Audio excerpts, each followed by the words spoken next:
এই যে একজন আমেরিকার বিশ্ববিদ্যালয়ে অধ্যাপক ছিলেন, ওনাকে এনে মুসলমানদের দেশের সংস্কারক বানিয়েছেন। আমরা বলেছি কোন সংস্কারে শান্তি আসবে না।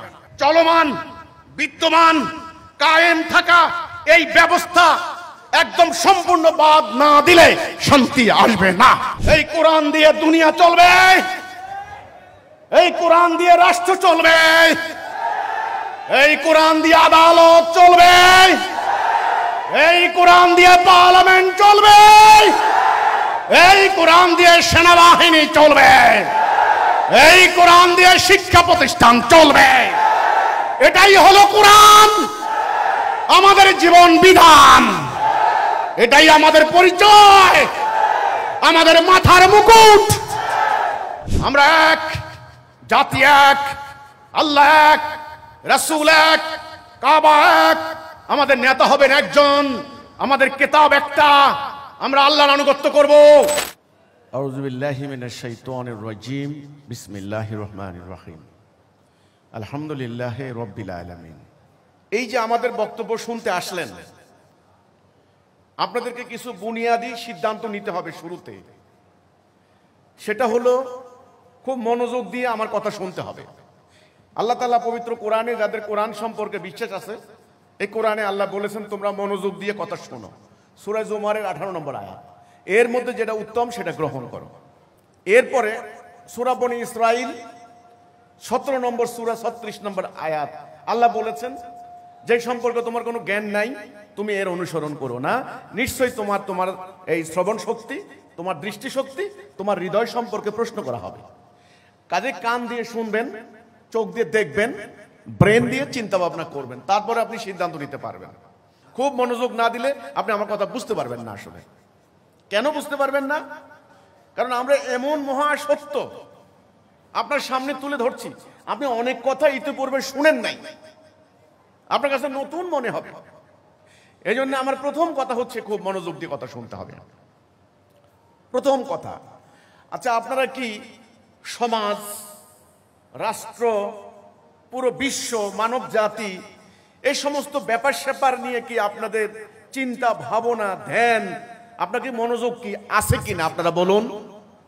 অর্থাৎ দুনিয়াতে কি হচ্ছে, দুনিয়াতে কি হচ্ছে আর আমাদের দেশে কি হচ্ছে, এই ব্যাপারটা নিয়ে কি আপনারা কনসাস কিনা, আপনারা সচেতন কিনা, জানেন কিনা। গতকালকের খবর, আমাদের দেশের পূর্ব এশিয়ার থাইল্যান্ড এবং কম্বোডিয়া, এই দুই দেশের সীমান্ত যুদ্ধ, হঠাৎ করে যুদ্ধ শুরু হয়ে গেল, 12 জন খুন। এই যে থাইল্যান্ড আর কম্বোডিয়ার সীমান্তে কালকের খবর, এটা জানেন তো নাকি? আচ্ছা, যারা জানেন না, আমি বলে থাইল্যান্ডের খবর দিয়ে কি করবো। আমি এবার আস্তে আস্তে গেলাম, মুসলমানদের কথা থাইল্যান্ড বাদ দেন, থাইল্যান্ডের একসময় বিরাট অঞ্চল মুসলমানদের ছিল, আজকে সেখানে মুসলমানদেরকে ধ্বংস করতে করতে আর বেশি কিছু নাই। ফিলিপাইনের মিন্দানাও, ওখানে মুসলমানদেরই এলাকা ছিল এক সময়। এই অঞ্চলটা মুসলমান সালতানাত ছিল একটা টাইমে। যারা ইতিহাস জানেন না তাদের সামনে বলে আর লাভ নাই এগুলি কথাবার্তা। এবার আসেন মুসলমানদের অবস্থা। গত 1 বছরে ফিলিস্তিনি মুসলমান 1 লক্ষ মুসলমানকে হত্যা করেছে। এটা কি আপনি জানেন? 50,000 নারী এবং শিশু খাবারের জন্য গেছে, খাবারের জন্য ত্রাণ শিবিরে, সেখানে গুলি করে হত্যা করেছে প্রায় 1000-এর উপরে। বর্তমানে না খেয়ে মারা যাচ্ছে। আমাদের বাড়ির পাশের মিয়ানমার 22 লক্ষ মুসলমানকে সেখান থেকে তাড়িয়ে দিয়ে বাংলাদেশে পাঠিয়ে দিয়েছে, তারা এখন উদ্বাস্তু। আমাদের বাংলাদেশের এই সীমানা প্রায় 4800 মাইল একটা সীমানা, ভারতের বর্ডার। আপনারা কি জানেন হাজার হাজার বাঙালি মুসলমানদেরকে এনে সীমানার ওই পারে জড়ো করা হচ্ছে, ধাক্কাইয়া ধাক্কাইয়া বাংলাদেশে ঢুকাইয়া দেওয়া হবে। এটার নাম পুশ ইন। এটা কি আপনি জানেন? এগুলি মুসলমানদের সংখ্যা বর্তমানে 8 কোটি, উদ্বাস্তু। এবার বাংলাদেশের খবর দেখেন, গত 2 দিন আগের একটা পত্রিকার রিপোর্ট, আমার কথা না, দৈনিক কালের কণ্ঠ। আমি শুধুমাত্র 6 মাসের একটা প্রতিবেদন কালের কণ্ঠে আসছে। গত 10 মাসে বাংলাদেশে ডাকাতি হয়েছে 650, খুন হয়েছে 3500, ধর্ষণ হয়েছে 4100, মাত্র 10 মাস। ইন্টারিম গভর্নমেন্ট ক্ষমতা আসার 2 মাস পর থেকে এই হিসাব পুরো ডিটেইল বলা আছে, ডিটেইল। একথা বলার কোনো কারণ নাই যে ইন্টারিম গভর্নমেন্ট ক্ষমতা আসছেন আর এই ধর্ষণ ডাকাতি খুন বাড়ছে, আগের সরকারের বোধহয় আমরা স্বর্গে ছিলাম। ব্যাপারটা কিন্তু এটা নয়। এটা প্রত্যেক বছর কিন্তু অপরাধের হিসেব কিতাব করা হয়, পত্রিকা আসে। আমার কথা, বাংলাদেশে যাদের বয়স এখন 70 বছর তারা স্বাধীনতা যুদ্ধ দেখেছেন, যাদের বয়স 50 বছর তারা দেখেন নাই। আচ্ছা আপনারা বলেন, এখানে 70-75 বছর বয়স্ক মুরব্বীরা অনেকে আছেন আমার সামনে বসা, আপনারা বলেন চুরি, ডাকাতি, খুন, রাহাজানি, হত্যা, ধর্ষণ আজ থেকে 20-50 বছর আগে আর বর্তমানে বাড়ছে না কমছে? আপনারা বলেন বাড়ছে না কমছে? বাড়ছে। আজকে সারা দেশের অবস্থা কি দেখেন। মাইলস্টোনের এই যে বাচ্চাদেরকে, মানে একটা বিমান দুর্ঘটনায় কতগুলি বাচ্চা মারা গেল দগ্ধ হয়ে, এই ঘটনায় একজন পিতা সন্তানকে হারিয়েছে, মাত্র 12 বছর বয়স, খুবই সুন্দর একটা চেহারার একটা বাচ্চা, ওই বাবার একটা মাত্র সন্তান, খুবই ব্রিলিয়ান্ট। উনি কান্না করতে করতে বলছেন আমরা আর এই দেশে থাকবো না, আমাদের এই দেশে কোনো নিরাপত্তা নাই, আমরা এই দেশে থাকবো না, আমরা এই দেশ থেকে চলে যাব। এদেশের পলিটিশিয়ানরা এই দেশটাকে পলিউট করেছে, দূষিত করেছে, আমরা আর এই দেশে থাকবো না। এই যে একজন মানুষ প্রতিনিয়ত এই দেশের পথে ঘাটে, রাস্তাঘাটে একটা নারী প্রতিনিয়ত নিজেকে অনিরাপদ মনে করছে। কেন? এই সমাজের মানুষ কিন্তু নামাজ পড়ে না, রোজা রাখে না, হজ করে না, মসজিদ মাদ্রাসা প্রতিনিয়ত সংখ্যা বাড়ছে না কমছে? ওয়াজ মাহফিলের সংখ্যা বাড়ছে না কমছে? ওলামায়ে কেরাম মানুষদেরকে ধর্মীয় উপদেশ প্রতিনিয়ত বাড়ছে না কমছে? তো মানুষের জীবন প্রতিদিন যত একদিন যাচ্ছে তত অনিরাপদ হয়ে উঠছে। কেন?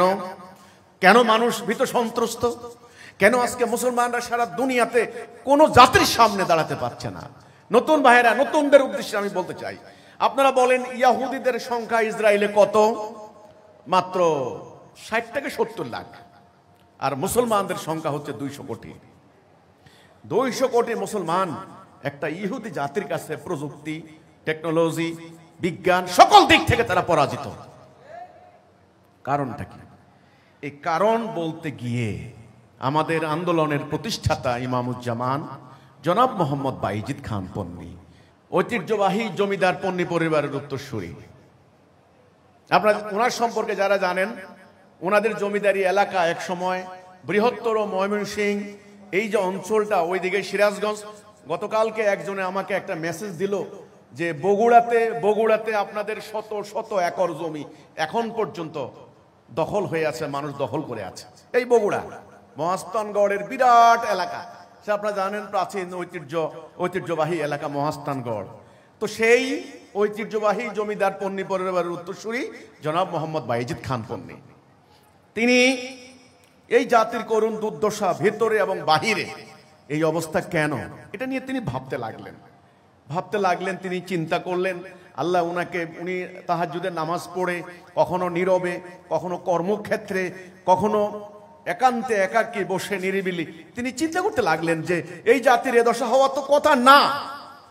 আমরা তো আল্লাহর প্রিয় বান্দা দাবি করি, আমরা মুসলমান দাবি করি, আমরা কোরআনের প্রতি বিশ্বাস করি, আল কোরআন আমাদের জীবন বিধান, আমরা আল্লাহকে ভালোবাসি, এতটাই ভালোবাসি সারাদিন রোজা রাখি, আমরা কিছু খাই না, মানে রোজা রাখি যেন আল্লাহ সন্তুষ্ট হন আমার জন্য। তো আমাদের এত আমল, এত আলেম, এত কিছু থাকার পরেও আমাদের সমাজের এই অশান্তি কেন? এই অশান্তির কেনর জবাব তিনি খুঁজতে লাগলেন। আল্লাহর কাছে তিনি দোয়া করতে লাগলেন যে আল্লাহ এর কারণটা বুঝিয়ে দাও। জীবনের একটা পর্যায়ে এসে ওনার সামনে পরিষ্কার হয়ে গেল এই জাতির এই করুণ পরিণতির কারণ কি এবং এখান থেকে উদ্ধারের পথ কি।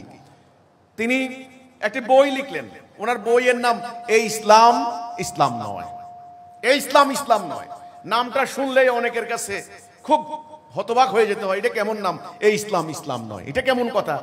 এই ইসলাম নাকি ইসলাম না? তাহলে ইসলাম কোনটা? হ্যাঁ, তিনি বলেছেন আল্লাহ রাসূল পাক সাল্লাল্লাহু আলাইহি ওয়াসাল্লাম যেই ইসলামটা প্রতিষ্ঠা করেছেন, যে ইসলাম প্রতিষ্ঠা করার ফলে তৎকালীন আরবের জাহিলি সমাজ পরিবর্তন হয়ে গিয়ে আলোকিত সমাজ হলো, সেই প্রকৃত ইসলাম ধীরে ধীরে ধীরে আমরা তার আসল রূপ, আসল চেহারা, আসল আকীদা হারিয়েছি। অর্থাৎ আল্লাহ রাসূলের প্রকৃত ইসলাম আমরা হারিয়েছি। এখন এটা কেমনে, কিভাবে সম্ভব? তাহলে আল্লাহ রাসূলের ইসলাম কেমন ছিল আর এখন যে ইসলাম এটা কেমন? আমরা তো মনে করি ইসলাম মানে আমি নামাজ পড়লাম, আজান দিল, আমার দাড়ি রাখলাম, টুপি পড়লাম, লম্বা জুব্বা পড়লাম, ঈদের নামাজ পড়তে গেলাম, জুমার নামাজ পড়লাম, এই তো আমরা মুসলমান হয়ে গেলাম। আমরা কোনো একটা মানে আমাদের কেউ মারা গেলে কোরআন খতম করলাম, আলেম ওলামাদেরকে এনে দোয়া কালাম করালাম, মিলাদ মাহফিল করলাম, বাস আমরা মুসলমান হয়ে গেলাম। এই হলো আমাদের ধারণা, এই হলো আমাদের ইসলাম সম্পর্কে আমাদের সিলেবাস, আমাদের আমল। কিন্তু ইসলামকে এটা, ইসলামকে এটা, তাহলে ইসলাম কি ছিল, ইসলামের উদ্দেশ্য কি, ইসলাম আগমন কেন হয়েছে, এই সমস্ত ধারণা আমাদের সামনে আজকে নাই। দেখেন আমার হাতে একটা বস্তু, এটার নাম কি? এটার নাম কি? ঘড়ি। এটা কি জন্য বানানো হয়েছে বলুন তো? আপনার মাথার উপরে একটা ফ্যান আছে, এটা কি জন্য? বাতাস দেওয়ার জন্য। আচ্ছা ধরেন আপনি সুইচ দিলেন, ফ্যান ঘুরে না, বাতাস দেয় না, যেই উদ্দেশ্যে ফ্যান সেটা নাই, ওই ফ্যান কি আপনি রাখবেন? এই ঘড়ি সময় দেওয়ার জন্য, সময় দরকার হলো আপনি তাকালেন, সময় দিচ্ছে না, আপনি কি এই ঘড়ি হাতে দিবেন? তাহলে একটা কথা মনে রাখবেন, প্রত্যেকটা জিনিসের একটা উদ্দেশ্য আছে। এই উদ্দেশ্য সম্পর্কে জানার নাম আকীদা। ইসলামের একটা উদ্দেশ্য আছে না? আছে কি না? আপনার জীবনের একটা উদ্দেশ্য আছে, এই কিতাবের একটা উদ্দেশ্য আছে। এই উদ্দেশ্য সম্পর্কে জানার নাম আকীদা। এটা যদি ভুল হয় সব ভুল। আসলে ব্যাপারটা এত সাংঘাতিক, একটু মনোযোগ না দিলে কিন্তু আপনি পুরো ব্যাপারটা বুঝতে পারবেন না। আপনাকে আমার কথার ভিতরে প্রবেশ করতে হবে। এবার আসেন আমি আবার বলছি, উদ্দেশ্য সম্পর্কে জানার নাম আকীদা। উদ্দেশ্য, উদ্দেশ্য যদি ভুল হয় সব ভুল হয়ে যাবে। উদ্দেশ্য, আবার বলছি, একটা গাড়ির উদ্দেশ্য কি? এক জায়গা থেকে আরেক জায়গায় আপনাকে পরিবহন করবে। গাড়িতে উঠার পর আপনি দেখলেন গাড়ি পরিবহনের কাজ হচ্ছে না, এই গাড়ি চলে না, তাহলে গাড়ি কি আপনি রাখবেন? এটার মধ্যে আপনি বসে থাকবেন? নো। এই যে ব্যাপারটা, এই উদ্দেশ্য সম্পর্কে জানার নাম আকীদা। তাহলে ইসলামের একটা উদ্দেশ্য আছে, আপনার জীবনের একটা উদ্দেশ্য আছে। আমাদের ইমামুজ্জামান আমাদেরকে জীবনের উদ্দেশ্য সম্পর্কে বুঝালেন, আমরা জানতাম না। আমরা মনে করেছি 5 ওয়াক্ত নামাজ পড়ে আমি মানে দোকানে দোকানে কারো কাছ থেকে বাকি খাবো না, মিথ্যা কথা বলবো না, বাস আমি নামাজ কালাম পড়বো, রোজা রাখবো, আমি জান্নাত চলে যাবো। এটা আমরা মনে করছি, এটা করলেই আমি জান্নাত চলে যাবো। কিন্তু ইমামুজ্জামান আমাদেরকে বুঝালেন, তোমার উদ্দেশ্য জানো, তোমার সৃষ্টির উদ্দেশ্য কি এটা জানো, আল্লাহ তোমাকে কেন সৃষ্টি করেছেন এটা আগে জানো, আগে জানো, আমল পরে। নবী করিম সাল্লাল্লাহু আলাইহি সাল্লামের পুরো নবুয়তি জীবন 23 বছর, উনি 40 বছর বয়সে নবুয়ত পাইছেন, এটা সবাই জানেন। 23 বছরের 13 বছর তিনি মানুষদেরকে ঈমানের দিকে ডাক দিয়ে গেছেন। এই 13 বছর নামাজের কথা বলেন নাই, রোজার কথা বলেন নাই, হজের কথা বলেন নাই। আমি আবার আপনাদেরকে বলতে চাই, আপনারা নামাজ পড়বেন, আমার কোনো আপত্তি নাই, অবশ্যই পড়বেন, কিন্তু নামাজ পড়ার আগে ঈমান, নামাজের আগে ঈমান, আকীদা, এই দুটি শব্দ যদি আগে আপনি ভালো করে না বুঝেন, ওই নামাজ সারা জীবন আপনাকে জান্নাত নিতে পারবে না। নামাজ হচ্ছে আমল। নামাজ কি? আমল। রোজা কি? আমল। হজ কি? আমল। আমলের আগে হচ্ছে ঈমান। এই জন্য উনি আমাদেরকে এই কথাটা বললেন, আমরা সবাই আমল করছি, নামাজ পড়ছি, রোজা রাখছি, হজ করছি, কিন্তু এই আমলগুলির উদ্দেশ্য কি, আমলগুলি কেন করতে হবে, এই উদ্দেশ্য সম্পর্কে আমাদের কোনো জানা নাই। আমরা কোরআন তেলাওয়াত করছি, 1 হরফে 10 নেকি, কোরআন মুখস্থ করছি, হেফজখানা বসাচ্ছি, হাফিজ কোরআন বেরিয়ে আসছেন, আমাদের কেউ মারা গেলে ওনার শীতানে বসে বসে আমরা কোরআন খতম দিচ্ছি, 40 দিন পর্যন্ত কোরআন খতম দিচ্ছি, এগুলি করছি, খুব সম্মান করছি। কোরআন হাত থেকে পড়ে গেলে 2.5 কেজি চাল কাপ্পারা দিচ্ছি, আমরা কোরআনকে সুমা দিয়ে, গেলাপ দিয়ে, মুড়ি আমরা তাকের উপর রাখছি। আমরা বিশ্বাস করি এই কোরআন আল্লাহর, এই কোরআন মানুষের রচনা নয়, এটা বিশ্বাস করি। কিন্তু কিন্তু আমরা জানি না এই কোরআন নাযিলের উদ্দেশ্য কি। আমরা বিশ্বাস করি তো এটা আল্লাহর কিতাব, ঠিক আছে, কিন্তু এর উদ্দেশ্য কি এটা আমরা আর জানি না। এই উদ্দেশ্য না জানার কারণে আমার এই বিশ্বাসের কোনো মূল্য নাই। এটাই হলো মোস্ট ইম্পর্টেন্ট কথা, উদ্দেশ্য। এটা কেন, এটা কেন, হোয়াই, হোয়াট পারপাস, কি জন্য হাতের এটা কি কেন সময় দিবে, এটা কি কেন শব্দ বড় করবে, এটা কেন আমাকে বাতাস দেবে, এই যে কেন।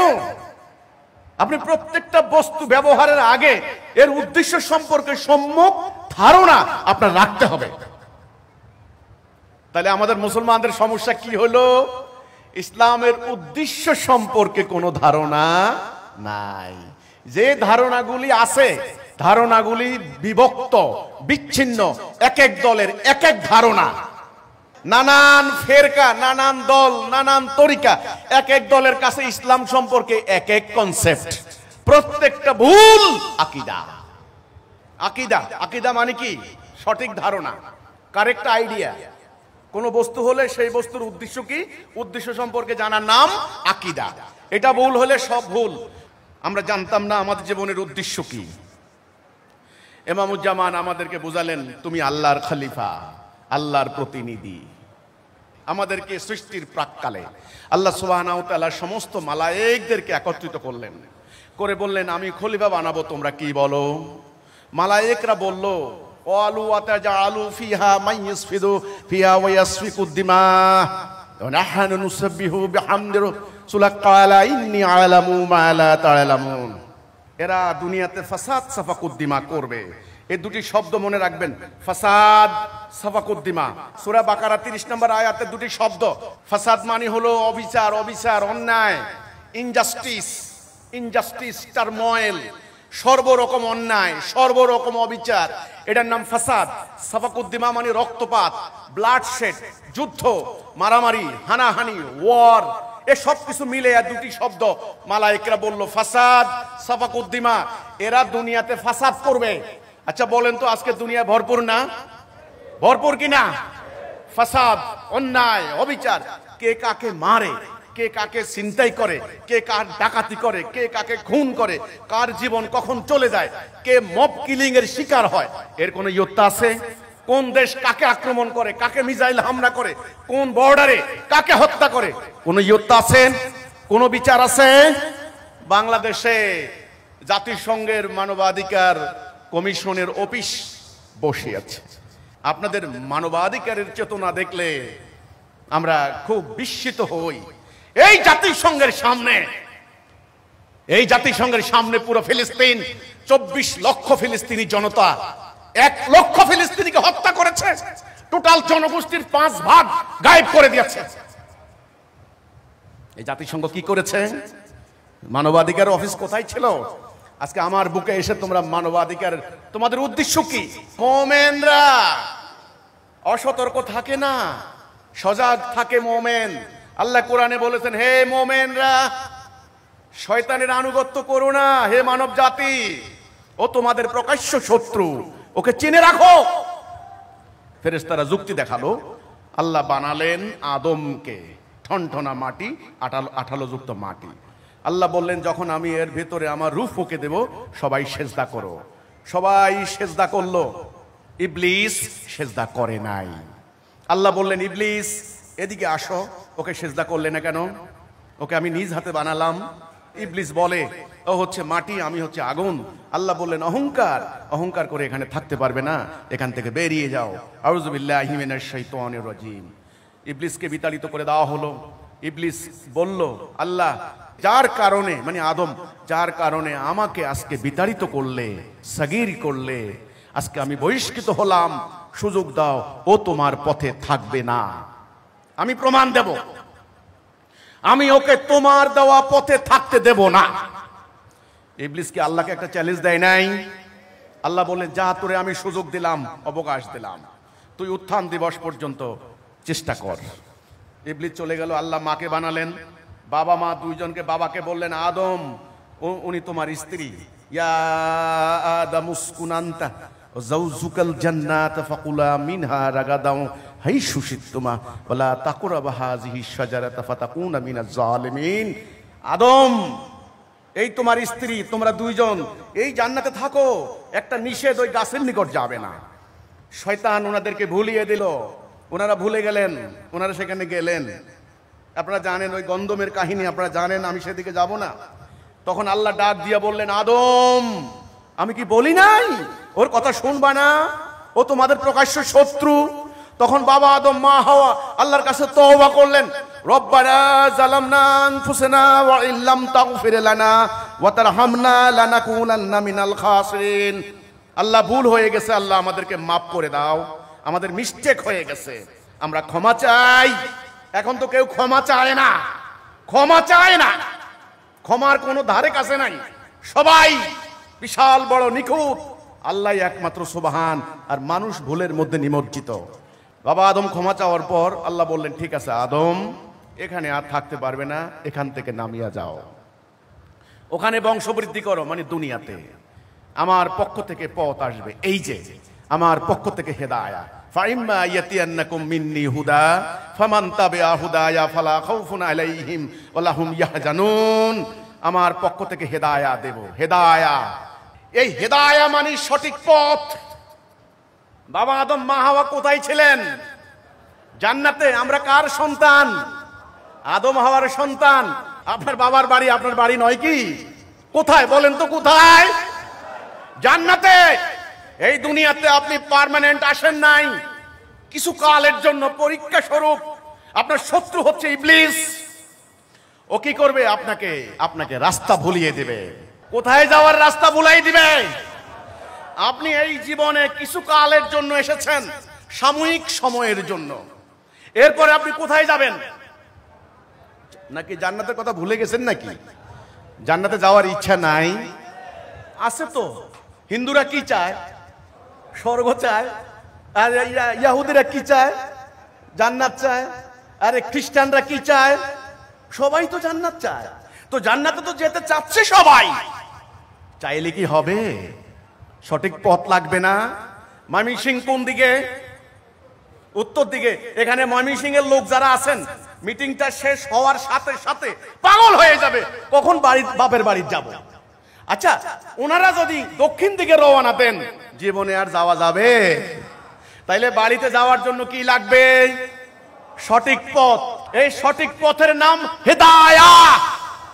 সম্মানিত ভাই ও বোনেরা, আজকে আমরা 200 কোটি মুসলমান জান্নাতে যাওয়ার জন্য, আল্লাহকে পাওয়ার জন্য, জাহান্নামের আগুন থেকে বাঁচার জন্য লক্ষ লক্ষ মুসলমান বিভিন্ন পীরের মাজারে যাচ্ছে, বিভিন্ন ধর্মীয় দলে যোগ দিচ্ছে, বিভিন্ন ফেরকায় তরিকায় তারা চলে যাচ্ছে।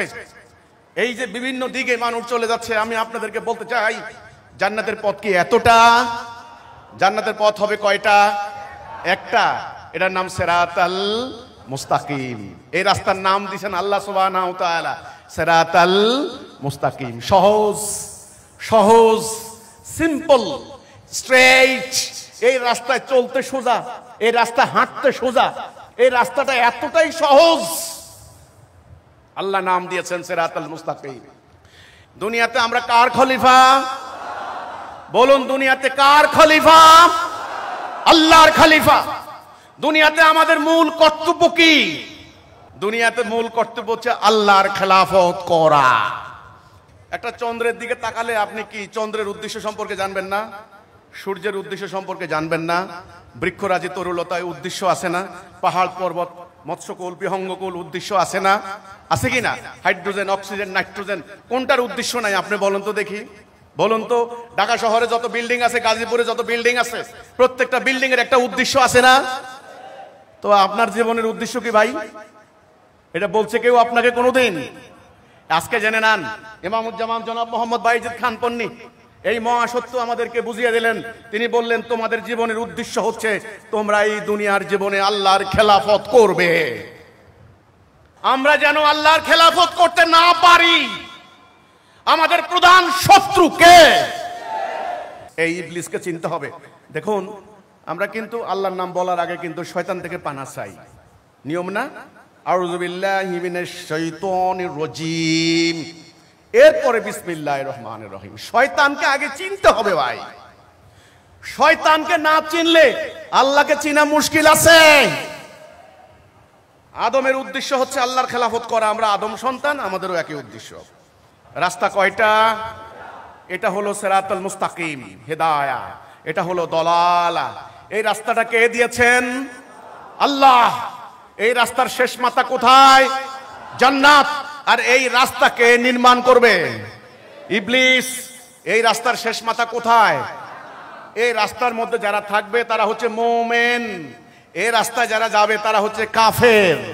এই রাস্তা যারা থাকবে তাদের ওলি আল্লাহ, আর এই রাস্তা যারা থাকবে তাদের অভিভাবক হচ্ছে ইবলিস, তাগুত।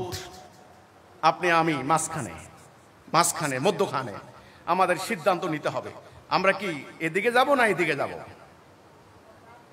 আমরা বলুন তো দেখি, আমরা কি সিরাতুল মুস্তাকিমে যাব না দলালাতে যাব? আরে ভাই, প্রতি ওয়াক্ত নামাজে আল্লাহ রাব্বুল আলামিন আমাদেরকে প্রার্থনা করতে বলেন সূরা ফাতিহার মধ্য দিয়ে, ইহদিনাস সিরাতাল মুস্তাকিম। আল্লাহ আমাদেরকে সিরাতুল মুস্তাকিমে হেদায়েত দাও আল্লাহ। গায়রিল মাগদুবি আলাইহিম ওয়ালাদ-দাল্লিন। ওই পথে যাব না, দলালাতে যাব না আল্লাহ। ওখানে গজব, ওখানে লানত। আজকে দুনিয়াতে অশান্তির মূল কারণ এই পুরো মানব জাতি হেদায়েতে আছে নাকি দলালাতে? পুরো মানব জাতি কি আল্লাহর খেলাফত করে না ইবলিসের খেলাফত করে? আল্লাহর আনুগত্য করে না ইবলিসের আনুগত্য করে?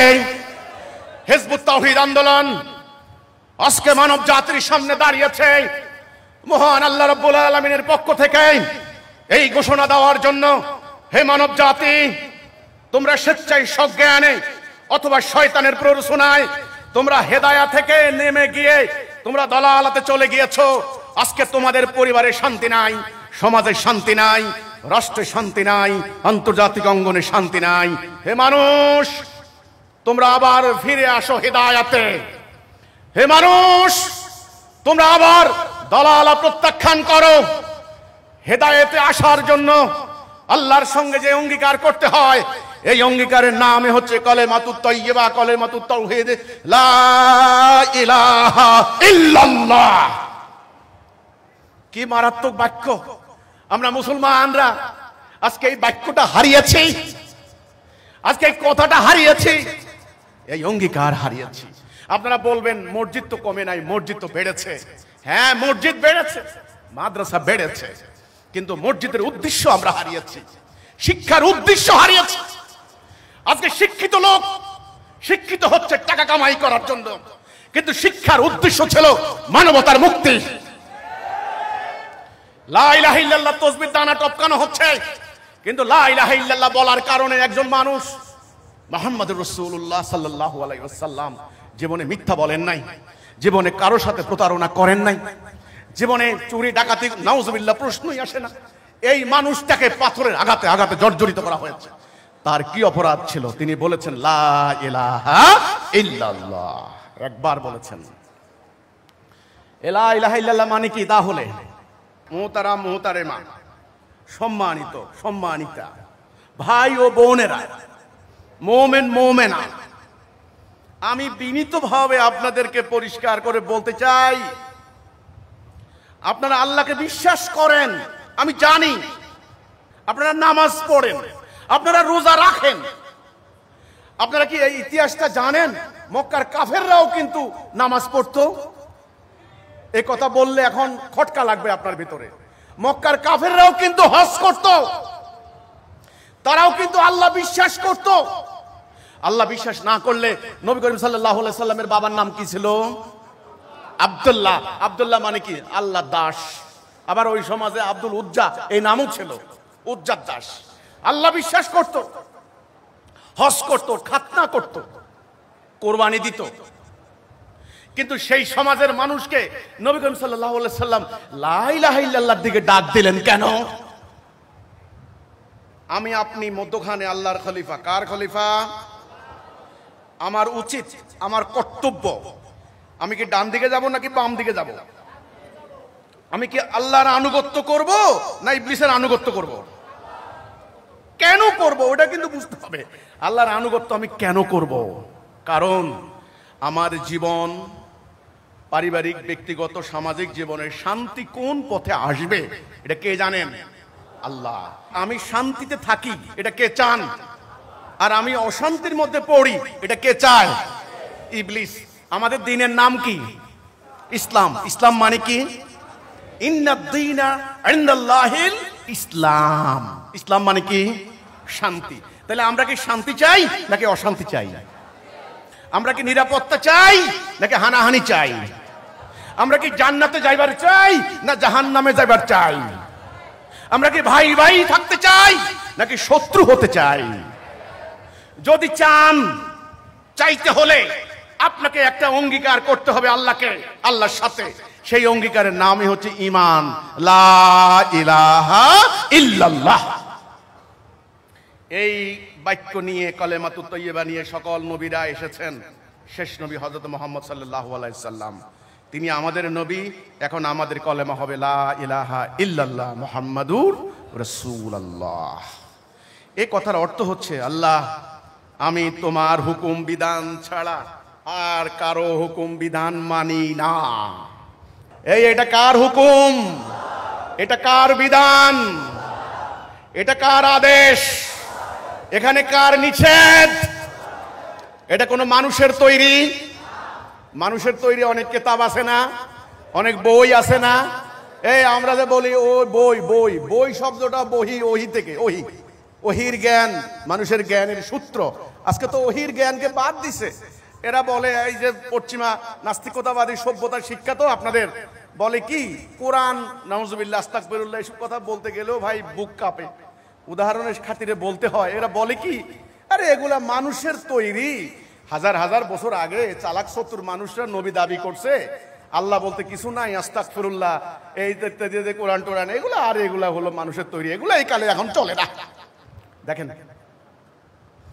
এই যে আমরা বই বলি না, বই, বই কথাটাও কিন্তু ওহি থেকে আসা। তাহলে এটা কার হুকুম?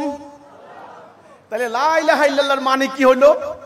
আমি আমার ব্যক্তি জীবন, আমার রাষ্ট্রীয় জীবন, আমার সামাজিক জীবন, আমি আল্লাহর এই বিধান ছাড়া আমি কারো বিধান মানি না। আচ্ছা, মুহাম্মদ রাসূলুল্লাহ হইছেন কি দিয়া? মক্কার কাফেরদের সমস্যাটা কি ছিল? রাসূলুল্লাহর ব্যাপারে তাদের কোনো আপত্তি ছিল? ওরা বলতো না মুহাম্মদ সাল্লাল্লাহু আলাইহি সাল্লাম, আরে তুমি তো ভালো, আলামিন আস-সাদিক, আমরা তোমার বিশ্বাস করি। ওই যে দেখেন না, হিজরতের রাত্রিতে ওনার কাছে গচ্ছিত রাখছে সম্পত্তি, এত বিশ্বাস করে। আজকালকার তো এই বিশ্বাস কেউ নাই। কিন্তু তাদের আপত্তি ছিল, তুমি যে বলো তোমার আল্লাহ তোমাকে কোরআন দিয়েছেন, এটা আমরা মানি না। এই তো কাফের আর মুমিনের পার্থক্য হয়ে গেল। তাহলে লা ইলাহা ইল্লাল্লাহ মানে কি? আল্লাহ ছাড়া কারো হুকুম বিধান মানি না, আল্লাহ ছাড়া কারো আনুগত্য করব না। এটা হলো ঈমান। এটার নাম কি? ঈমান। এই ঈমান যারা আনবেন তারা মুমিন, তারা ডান দিকে চলে গেছে সবাই। আর এই ঈমান যারা আনবে না তারা সব বাম দিকে, তারা জাহান্নামী। তাদের কোনো আমল আল্লাহ কবুল করবেন না, যত ভালো মানুষ হোক কোনো লাভ নাই। আসেন এবার, আজকে আমাদের বর্তমানে মুসলমানদের এই দুর্গতি কেন?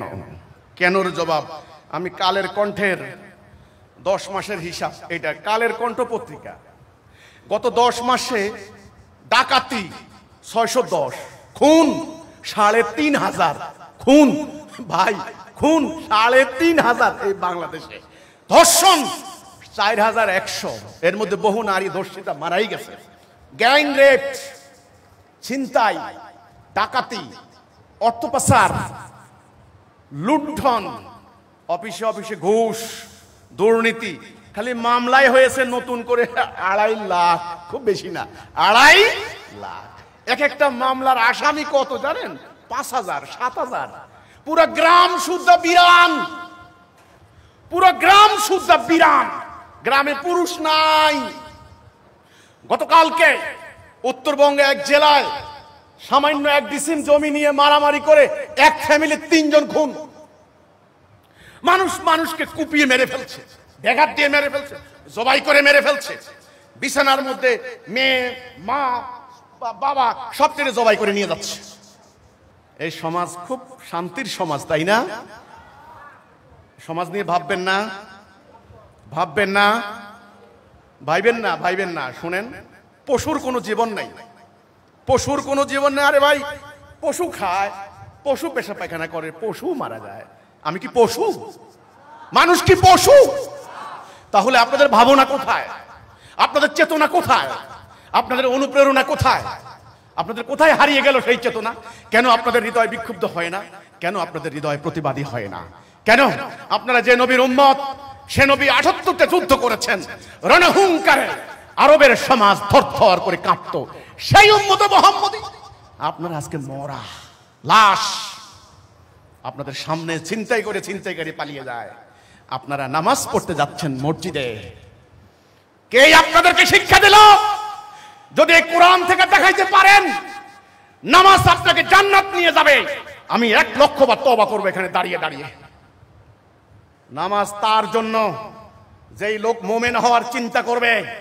নামাজ মুমিনের জন্য, রোজা মুমিনের জন্য, হজ মুমিনের জন্য, যাকাত মুমিনের জন্য, গুনাহ মাফ করবেন মুমিনের, জান্নাত মুমিনের জন্য।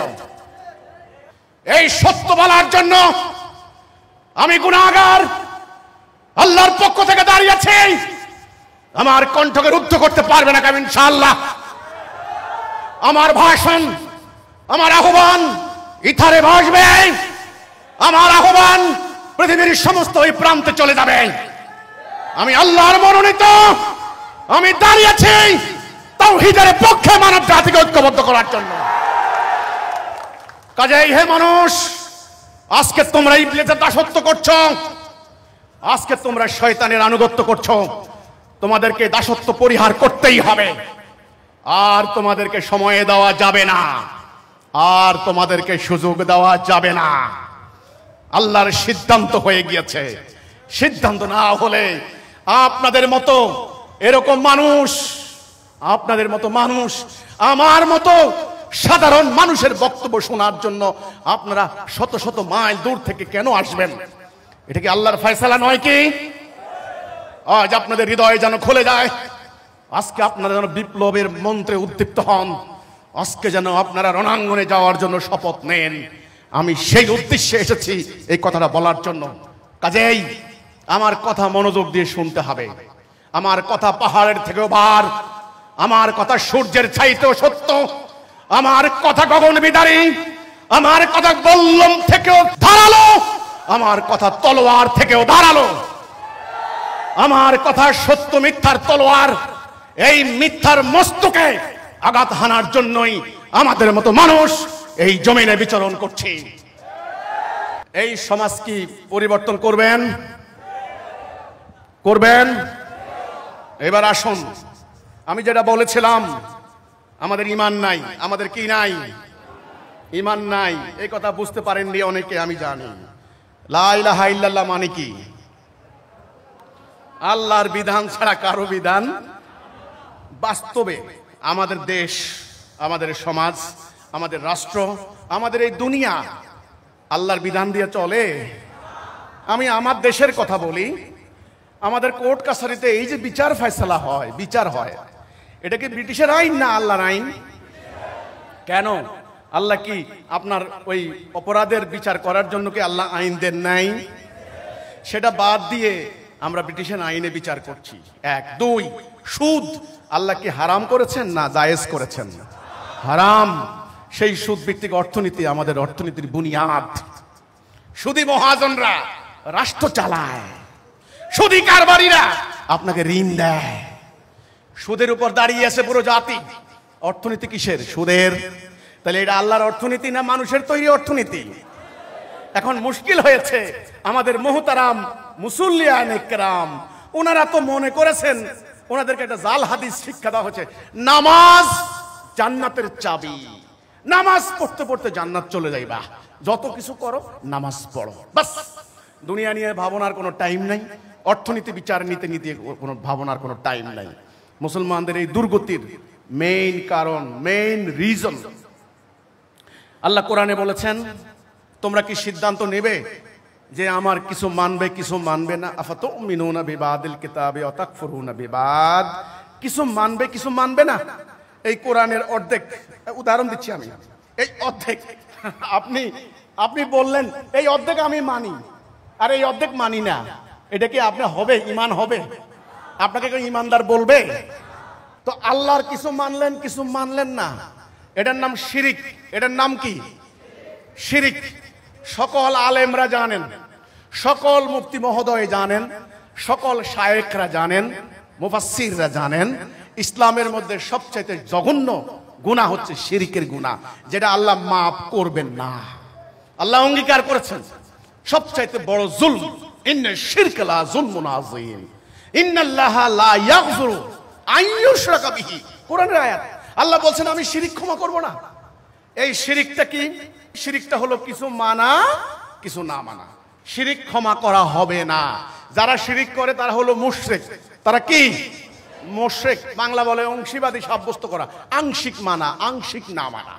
আল্লাহ কোরআনে বলছেন সূরা বাকারার 208 নম্বর আয়াত, ফিসসিলমে কাফা, হে মুমিনগণ আমার দ্বীনে পূর্ণাঙ্গ রূপে প্রবেশ করো। অর্ধেক মানবা অর্ধেক মানবা না, এটা হবে না। আমরা মুসলমানরা কি করেছি? নামাজ পড়ি, কে বলছেন? রোজা রাখি, কে বলছেন? হজ করি, কে বলছেন? আল্লাহ। কিন্তু রাষ্ট্র চলে কার আইনে?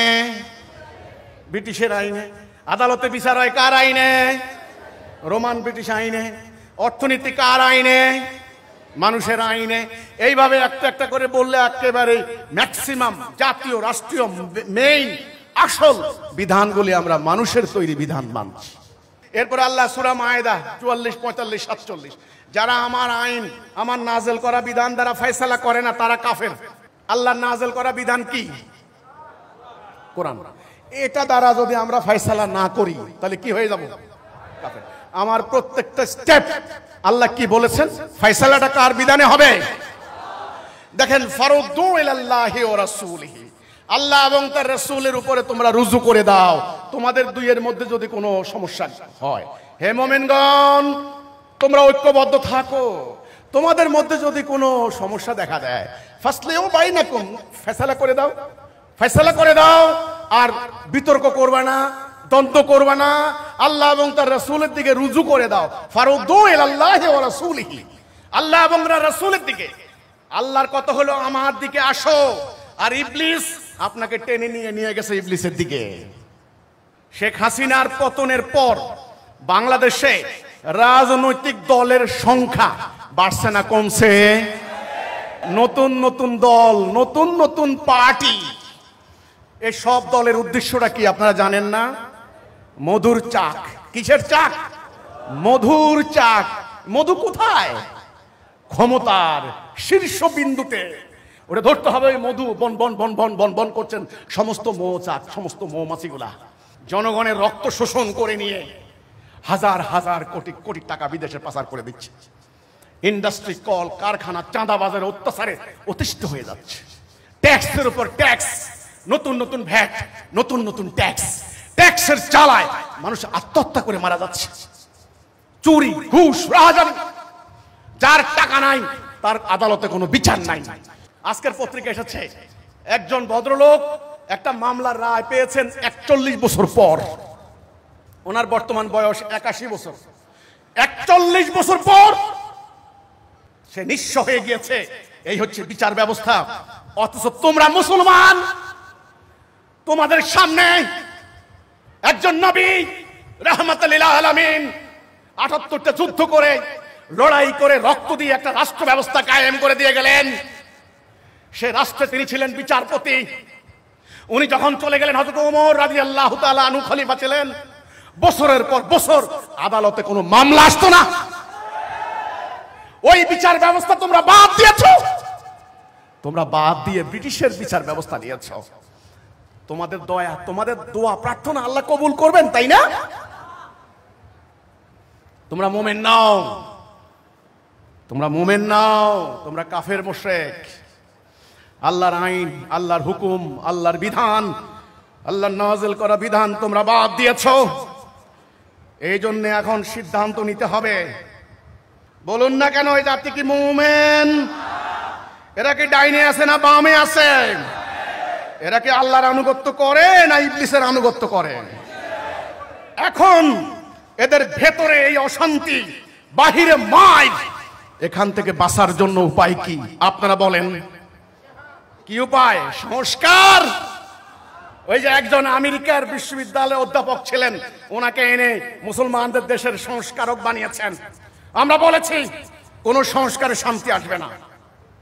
নতুন নতুন দল করেন, আসবে না। আবার কেউ বলছেন আগামী দিন fair and free participatory election হলে শান্তি আসবে। গ্যারান্টি দিয়ে বলুক, ফেয়ার ইলেকশন কে দেশে হয় নাই? এই ভাই, ফেয়ার ইলেকশন কে দেশে হয় নাই? হয়েছে। আমি আসমান থেকে আসি নাই, আমি এই সমাজের একজন সতর্ক লোক, সজাগ লোক। ফেয়ার ইলেকশন হয়েছে, অ্যাকসেপ্টেবল ইলেকশন হয়েছে, পার্টিসিপেটরি ইলেকশন হয়েছে, কিন্তু ফেসিবাদ কি হয় নাই? অর্থ পাচার কি বন্ধ হয়েছে? দুর্নীতি লুটপাট বন্ধ হয়েছে? হবে না। আমরা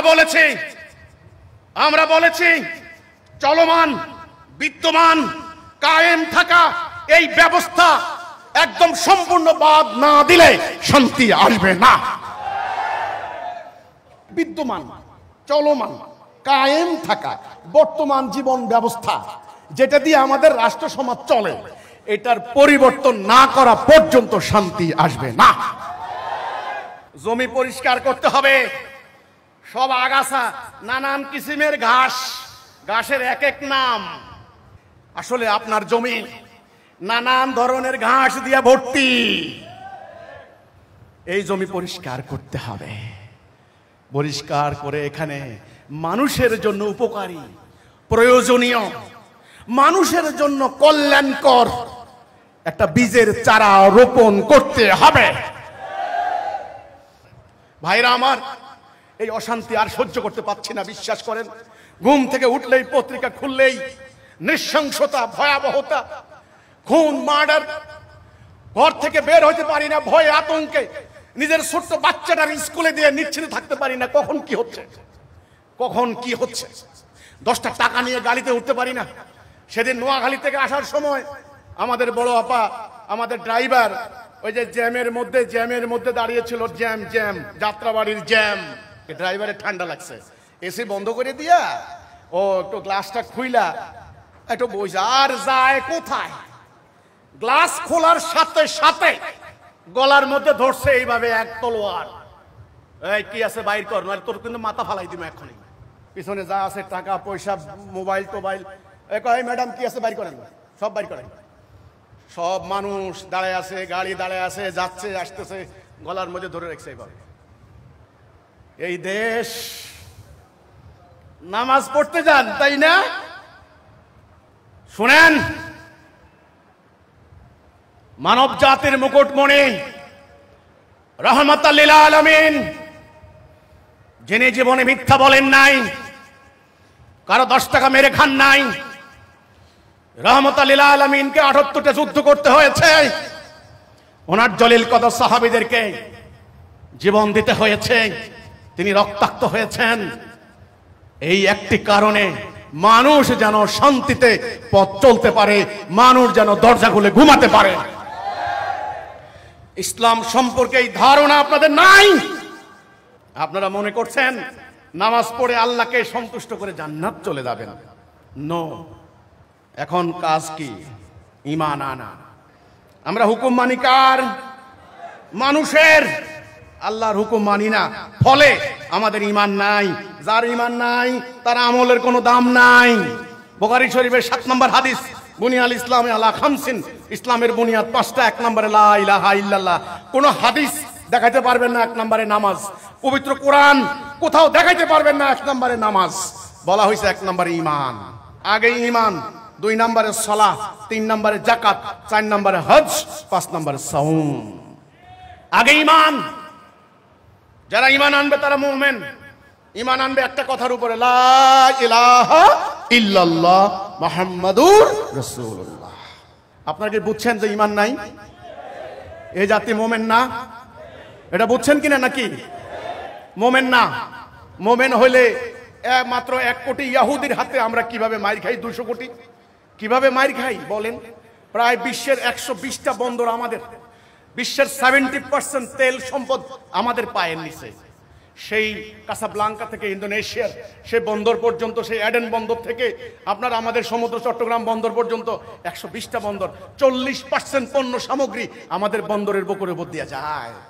আমাদের টোটাল সেনাবাহিনীর সংখ্যা হচ্ছে 1,70,00,000 মুসলমানদের। কাজাকিস্তানের আয়তন হচ্ছে 27 লক্ষ বর্গ কিলোমিটার। পৃথিবীর সমস্ত ভূখণ্ড হচ্ছে 15.5 কোটি বর্গ মাইল। মুসলমানদের আছে 3.25 কোটি বর্গ মাইল, আর ইহুদিদের মাত্র 27,000 বর্গ মাইল। আপনারা বলেন, এই প্রাকৃতিক সম্পদ, 200 কোটি জনতা, 54 থেকে 57টা রাষ্ট্র, আমরা আজকে মায়ের খাচ্ছি। বলেন তো দেখি, আল্লাহর কোরআন নাউজুবিল্লাহি মিন জালিক, আল্লাহর ওয়াদা মিথ্যা নাকি আমাদের দাবি মিথ্যা?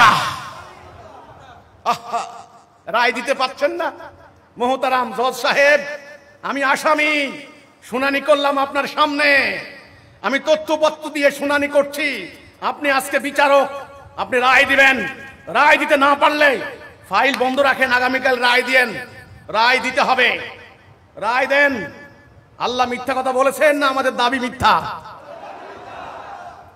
আমরা যে বলেছি আমরা মুসলমান, আমরা মোমেন, তাহলে আল্লাহ যে বলেছেন মোমেনদেরকে রক্ষা করব আমি, ওয়াকানা হাক্কান আলাইনা নাসরুল মুমিনিন, কই রক্ষা করছেন কোথায়? ইরানে 12 দিনের যুদ্ধে 12 দিন মাত্র হামলায় ইরান শেষ করে দিছে ইরানকে। অনেকে বলে না ইরান কিছু করতে পারে নাই। পারে নাই, খবর নিয়ে দেখেন। মাত্র মিয়ানমারের আরাকান আর্মি 10,000, এর থেকে 30,000 হয়েছে। আর আমরা মুসলমান 22 লাখ। আমাদের সমস্ত মুসলমানদের বিশাল রাখাইন রাজ্য দখল করে নিয়ে গেছে 10,000-এর আরাকান আর্মি। হায় হায় মুসলমান, কোন কালে তো মুসলমান এভাবে উদ্বাস্তু শিবিরে যায় নাই, কোন কালে তো মুসলমান এভাবে পালায় নাই, কোন কালে তো মুসলমান এভাবে পরাজিত হয় নাই, কোন কালে মুসলমানদের নারীরা এভাবে বেজ্জতি হয় নাই, কোন কালে মুসলমানদের মসজিদের সামনে ছিনতাই চুরি ডাকাতি হয় নাই। আজকে তোমরা মসজিদে যাও, মসজিদে তোমাদের সেজদার সামনে জুতা, সেজদার সামনে আল্লাহকে সেজদা দিবা, সেজদার সামনে জুতা, এক জোড়া ছেঁড়া স্যান্ডেল। এটা নিরাপত্তা নাই তোমার মসজিদে। কিভাবে বাংলাদেশ ব্যাংকের টাকার নিরাপত্তা মনে করো? কিভাবে? প্রতারক, ওই মহা প্রতারক ইবলিস তোমাদেরকে প্রতারিত করেছে। আমি গুনাহগার। আমার যিনি আধ্যাত্মিক গুরু বলতে পারো, বললে অনেকে চিনবা, আধ্যাত্মিক গুরু বললে অনেকে বুঝে, আমাদের আন্দোলনের প্রতিষ্ঠাতা ইমামুজ্জামান, তিনি এই মহা সত্য আমাদেরকে দিয়ে গেছেন। বলে গেছেন, বাবারা তোমরা গিয়ে জনসমাজে এটা বলো বলো বলো বলো, হে মানুষ, হে মানুষ, তোমরা ইবলিসের দাসত্ব বাদ দাও, আল্লাহর আনুগত্য করো, তোমরা ধ্বংস হয়ে গেছো। আমরা বলেছি ইমামুজ্জামান, আমরা তো সাধারণ মানুষ, মাদ্রাসায় পড়ি নাই, আমরা খুব অর্ডিনারি ম্যান, আমরা খুবই সাধারণ পরিবারের সন্তান। আপনি জমিদার পরিবারের সন্তান, আপনার বাড়িতে হামলা হয়েছে, আমাদেরকে তো শেষ করে দিবে। ইমামুজ্জামান বললেন, আল্লাহ রাব্বুল আলামিন মুসা আলাইহিস সালামকে রক্ষা করেছেন। আল্লাহ রাব্বুল আলামিন ইব্রাহিম আলাইহিস সালামকে তার খলিল, ইব্রাহিম খলিলুল্লাহ, আমাদের মিল্লাতের পিতা, আমাদের জাতির পিতা, ওনাকে আল্লাহ রক্ষা করেছেন অগ্নিকুণ্ড থেকে। আল্লাহ রাব্বুল আলামিন মক্কার সম্মিলিত কাফেরদের ষড়যন্ত্র থেকে মুহাম্মদুর রাসূলুল্লাহকে আল্লাহ রক্ষা করেছেন। তোমরা নামো, তোমরা নগরে বন্দরে শহরে গ্রামে গঞ্জে বাড়িতে বাড়িতে তোমরা যাও, গিয়ে তোমরা মানুষকে কথা বলো, হে মানুষ তোমরা আল্লাহর আনুগত্য করো, হে মানুষ তোমরা আল্লাহর খেলাফত করো, হে মানুষ তোমরা আল্লাহর হুকুম মেনে নাও। আমরা বলেছি ইমামুজ্জামান, ওরা তো আমাদেরকে ধ্বংস করে দেবে, তিনি বলেছেন আল্লাহ তোমাদের রক্ষা করবেন। আমরা ওনার কাছ থেকে এই বায়াত নিয়ে আমরা বেরিয়ে পড়েছি। আমার গ্রামে যখন আমি গিয়ে বললাম, বিশ্বাস করেন আপনারা যান আমার গ্রামে, জিজ্ঞাসা করেন, আমরা কোনো অন্যায় করি নাই, কোনো আইন ভঙ্গ করি নাই, কোনো দোকানদার বলতে পারবে না আমার কাছ থেকে 10টা টাকা পাবে, কেউ বলতে পারবে না কাউকে একটা গালি দিয়েছি। আমার বাড়ি হামলা হয়েছে 4 বার, আমার বাড়িতে 2009 সালে, 2003 সালে, 2000 সালে, 2016 সালে আমার বাড়িতে হামলা চালিয়ে আমার 2 জন সদস্যকে জবাই করে হত্যা করেছে। আমার সমস্ত বাড়ি ঘর আগুন দিয়ে জ্বালিয়ে দিয়েছে। আমার বৃদ্ধ পিতা মাতাকে জেলে নিক্ষেপ করেছে। আমার ভাই, ভাইয়ের বউ সবাইকে মাসের পর মাস, দিনের পর দিন তারা জেলখানার কঠিন অন্ধকারে নিক্ষেপ করেছে। এই অন্যায়, এই অবিচার আমাদের উপর হয়েছে। আমরা শুধু এই কথা বলেছি, তোমাদের ঈমান নাই, তোমরা মুমিন নাও, তোমাদের নামাজ রোজা হবে না, তোমাদের মুসলমান দাবি করা ভুল, মিথ্যা। এই কথাটা তারা মানতে পারে নাই। তাদের কথা হলো আমরা মুসলমান। এই লোকটা দাঁড়িয়েছে আমাদের ঈমান নষ্ট করার জন্য, এই লোকটা দাঁড়িয়েছে আমাদের ধর্ম ধ্বংস করার জন্য। আমাদের বাপ দাদার 14 পুরুষ যেমনে গেছে আমরা এমনিতেই যাব। এই লোকটা আমাদের ঈমান নষ্ট করতে দাঁড়িয়েছে। আমি বলেছি, বিশ্বাস করেন আপনাদের ঈমান নাই। আল্লাহর কোরআনের আইন বাদ দিলে যে ঈমান থাকে না, সাধারণ মানুষ এটা বুঝে না। এখন এই মানুষের সামনে এই সত্যটা তুলে ধরতে হবে। সম্মানিত ভাই ও বোনেরা, আল্লাহর দাবি সত্য না আমাদের দাবি সত্য? আল্লাহ বলছেন মুমিনদেরকে পৃথিবীতে কর্তৃত্ব দিবেন, খেলাফত দিবেন। আজকে আমরা কর্তৃত্ব পাইছি না মায়ের খাচ্ছি? আল্লাহ বলেছেন মুমিনরা হবে সেরা জাতি, কুনতুম খায়রা উম্মতি, তোমরা সেরা জাতি। আজকে আমরা সেরা না নিকৃষ্ট? নিকৃষ্ট। আল্লাহ বলছেন আল্লাহ তোমাদের সাহায্য করবেন। আল্লাহ সাহায্য পাচ্ছি কোথাও? আল্লাহ বলেছেন আল্লাহ তোমাদেরকে শান্তি দিবেন, শান্তি আছে না। কারণ আল্লাহর এই সমস্ত ওয়াদা মুমিনের জন্য, মুমিনের জন্য। আপনারা কি মুমিন হবেন? মুমিন হতে চান? এখন মুমিন হবেন কিভাবে? কয় গজ লম্বা দাড়ি রাখলে মুমিন হবেন? সূরা হুজরাত আয়াত নাম্বার 15। দুখান শর্ত মুমিন হওয়ার জন্য। আল্লাহ এবং তার রাসূলের প্রতি ঈমান, লা ইলাহা ইল্লাল্লাহ মুহাম্মাদুর রাসূলুল্লাহ। এই ঈমান এমন একটা বিপ্লব।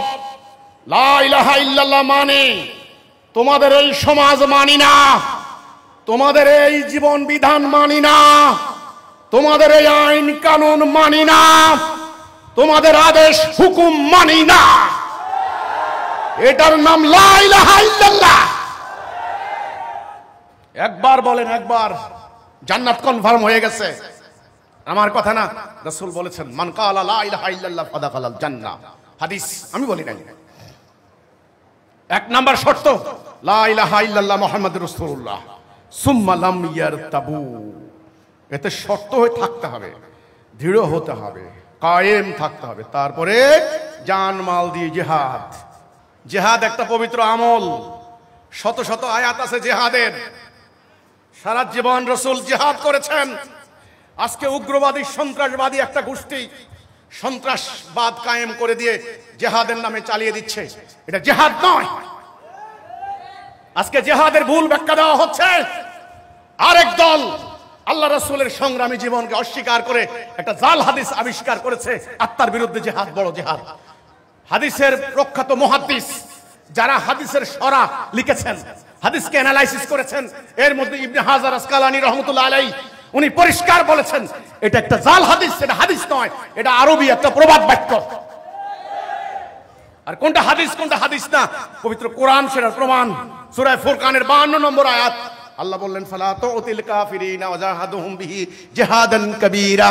বিহি মানে এইটা দ্বারা কাফেরদের বিরুদ্ধে লড়াই করা, ওটা হলো জিহাদে আকবার, জিহাদে কবীর। কাজেই আরেকটা জাল হাদিস দিয়ে জিহাদের ভুল ব্যাখ্যা দেওয়া হয়েছে। একদল সন্ত্রাসবাদী কর্মকাণ্ড করিয়ে জিহাদের নামে চালিয়ে দিয়েছে। ওগুলা জিহাদ নয়। জিহাদ হচ্ছে আল্লাহর জমিনে আল্লাহর বিধানকে, আল্লাহর কলেমাকে প্রতিষ্ঠা করার জন্য, মানবতার কল্যাণে ফি সাবিলিল্লাহ, আল্লাহর রাস্তায় সংগ্রাম, প্রচেষ্টা, আটমোস্ট স্ট্রাগল, এটার নাম জিহাদ। জিহাদের উদ্দেশ্য হবে দ্বীন প্রতিষ্ঠা, জিহাদের উদ্দেশ্য হবে মানবতার কল্যাণ। জিহাদের কোনো একটা ইটের টুকরা আশা করতে পারবেন না মুজাহিদ ওটা করবে না। জিহাদ হবে আল্লাহর রাস্তায় ফি সাবিলিল্লাহ। রাস্তা কয়টা? আবার বলি, রাস্তা কয়টা? দুইটা, সাবিলিল্লাহ, সাবিলিত তাগুত। মুমিন লড়াই করে কার পথে? আর কাফেরে লড়াই করে কার পথে? এই যে জীবন দিচ্ছে না মানুষ, আরে ভাই জীবন দিচ্ছে না, বিপ্লব কি হচ্ছে না? আরে হচ্ছে তো ভাই, লড়াই হচ্ছে তো। কারণ কোন পথে লড়াই? জীবন দিচ্ছে। এই যে রাস্তা কয়টা? জীবন ব্যবস্থা কয়টা? দুইটা, আল্লাহর দেওয়া, ইবলিসের তৈরি করা। এখন আপনারা কোন জীবন ব্যবস্থা মানবেন? আল্লাহর দেওয়া, এটার নাম দ্বীনুল হক। আমরা মুসলমান, আমাদেরকে অবিসম্ভাবী রূপে আরবি মানে কোরআনের বেসিক টার্মগুলা, এর কার্যকারিতা, এর ফাংশনাল দিকগুলা আমাদেরকে জানা দরকার। আমরা জানি না। আমাদের সামনে যদি বলা হয় প্রেসিডেন্ট, আমরা বুঝি বাপরে প্রেসিডেন্ট মানে সর্বোচ্চ কর্মকর্তা। এটা রিক্সাওয়ালাও জানে প্রেসিডেন্ট নাম বানান জানে না, ইংরেজি পড়তে জানে প্রেসিডেন্ট। এমপি, পার্লামেন্ট মেম্বার, এটা কেরা ভালো জানে। চেয়ারম্যান, জাজ সাহেব, জানে না এগুলা? কেন জানে জানেন? ব্রিটিশরা যখন আমাদেরকে দখল করেছে, আল্লাহর বিধান বাদ দিয়ে তাদের ইংরেজ সভ্যতা কায়েম করেছে। ফলে এই পরিভাষাগুলা আমাদের একেবারে নিরক্ষর মানুষও জানে এর কার্যকারিতা কি, এর ইয়ে কি। এখন আমরা মুসলমানরা যদি বলি খলিফা, ওই কাপড় সিলাই যে ওটার নাম খলিফা, কার্যকারিতা জানে না। এই জন্য জানতে হবে দিন মানে জীবন ব্যবস্থা, আর দিন মানে হলো একমাত্র জীবন ব্যবস্থা। ডেফিনিট আর্টিকেল আর দিন, ইন্নাদ দীনা ইনদাল্লাহিল ইসলাম। দিন কিন্তু দুই প্রকার। কয় প্রকার? আল্লাহ দেওয়া, মানুষের তৈরি করা। আমরা কোনটা মানবো? মানা উচিত কোনটা? বাস্তবে এখন কোনটা মানি? মানুষের তৈরি।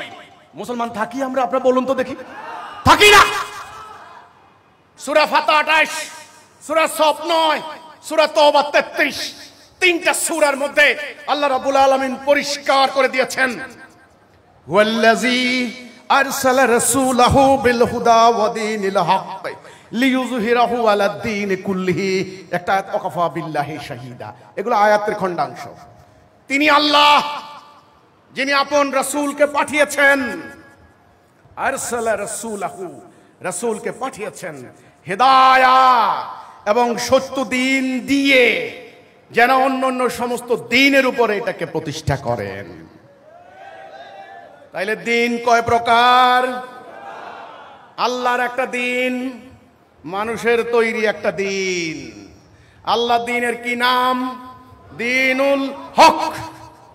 এই দিনটা আল্লাহ কাকে দিছেন? আল্লাহর রাসূলকে। এটাই রিসালাত। রাসূলকে এটা দিয়ে আল্লাহ কি দায়িত্ব দিলেন? এটাকে প্রতিষ্ঠা করেন, এটাকে কায়েম করেন। ভাই আপনাকে একটা গাড়ি দিলাম, গাড়ি দেওয়ার উদ্দেশ্য কি আপনারা বলেন তো দেখি? এটাকে চালাইয়া ধরেন আপনার শ্বশুর বা আপনার মামা আপনাকে একটা প্রাইভেট কার উপহার দিছে, উদ্দেশ্যটা কি?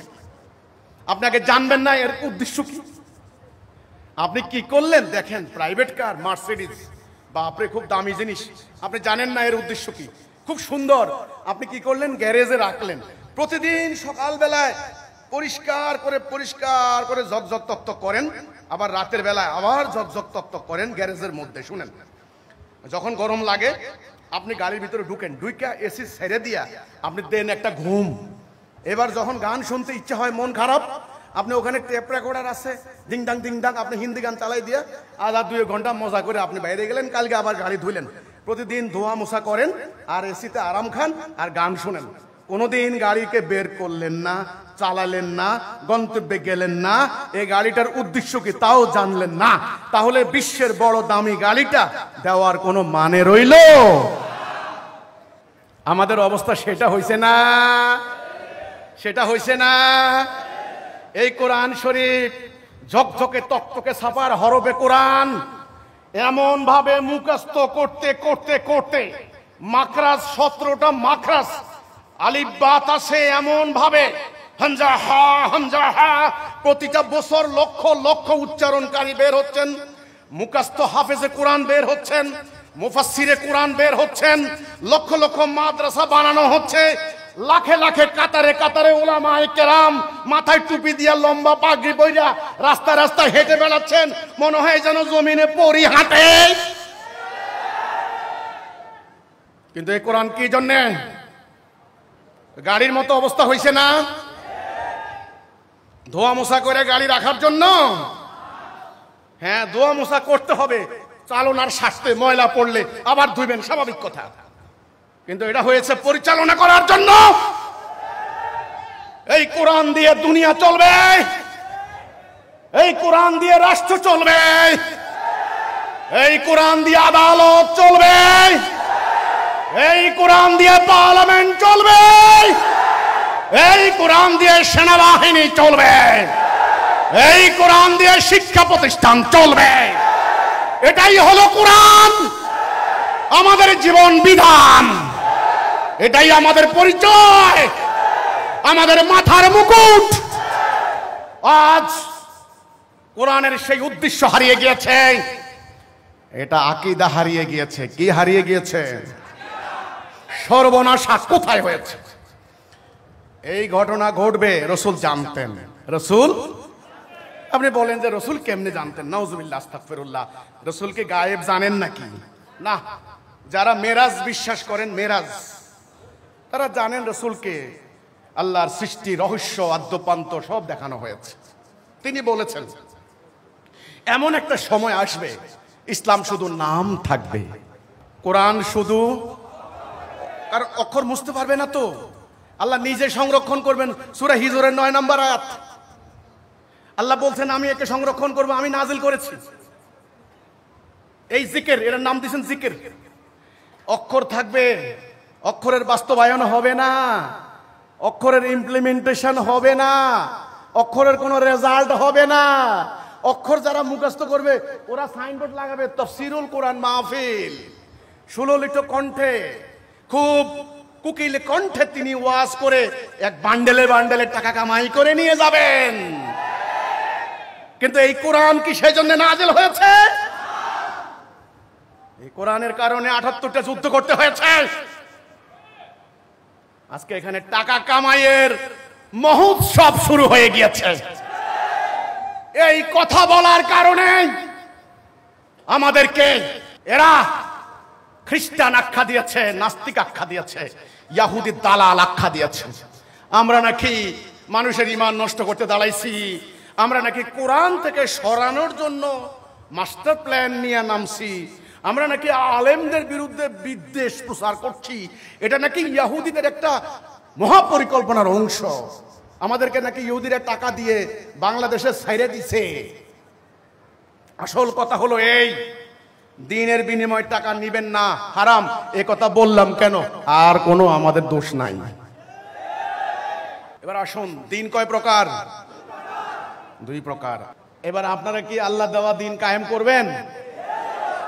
তাহলে রাসূল কোন দিনটা কায়েম করছেন? তাহলে রাসূল যুদ্ধ করছেন কেন?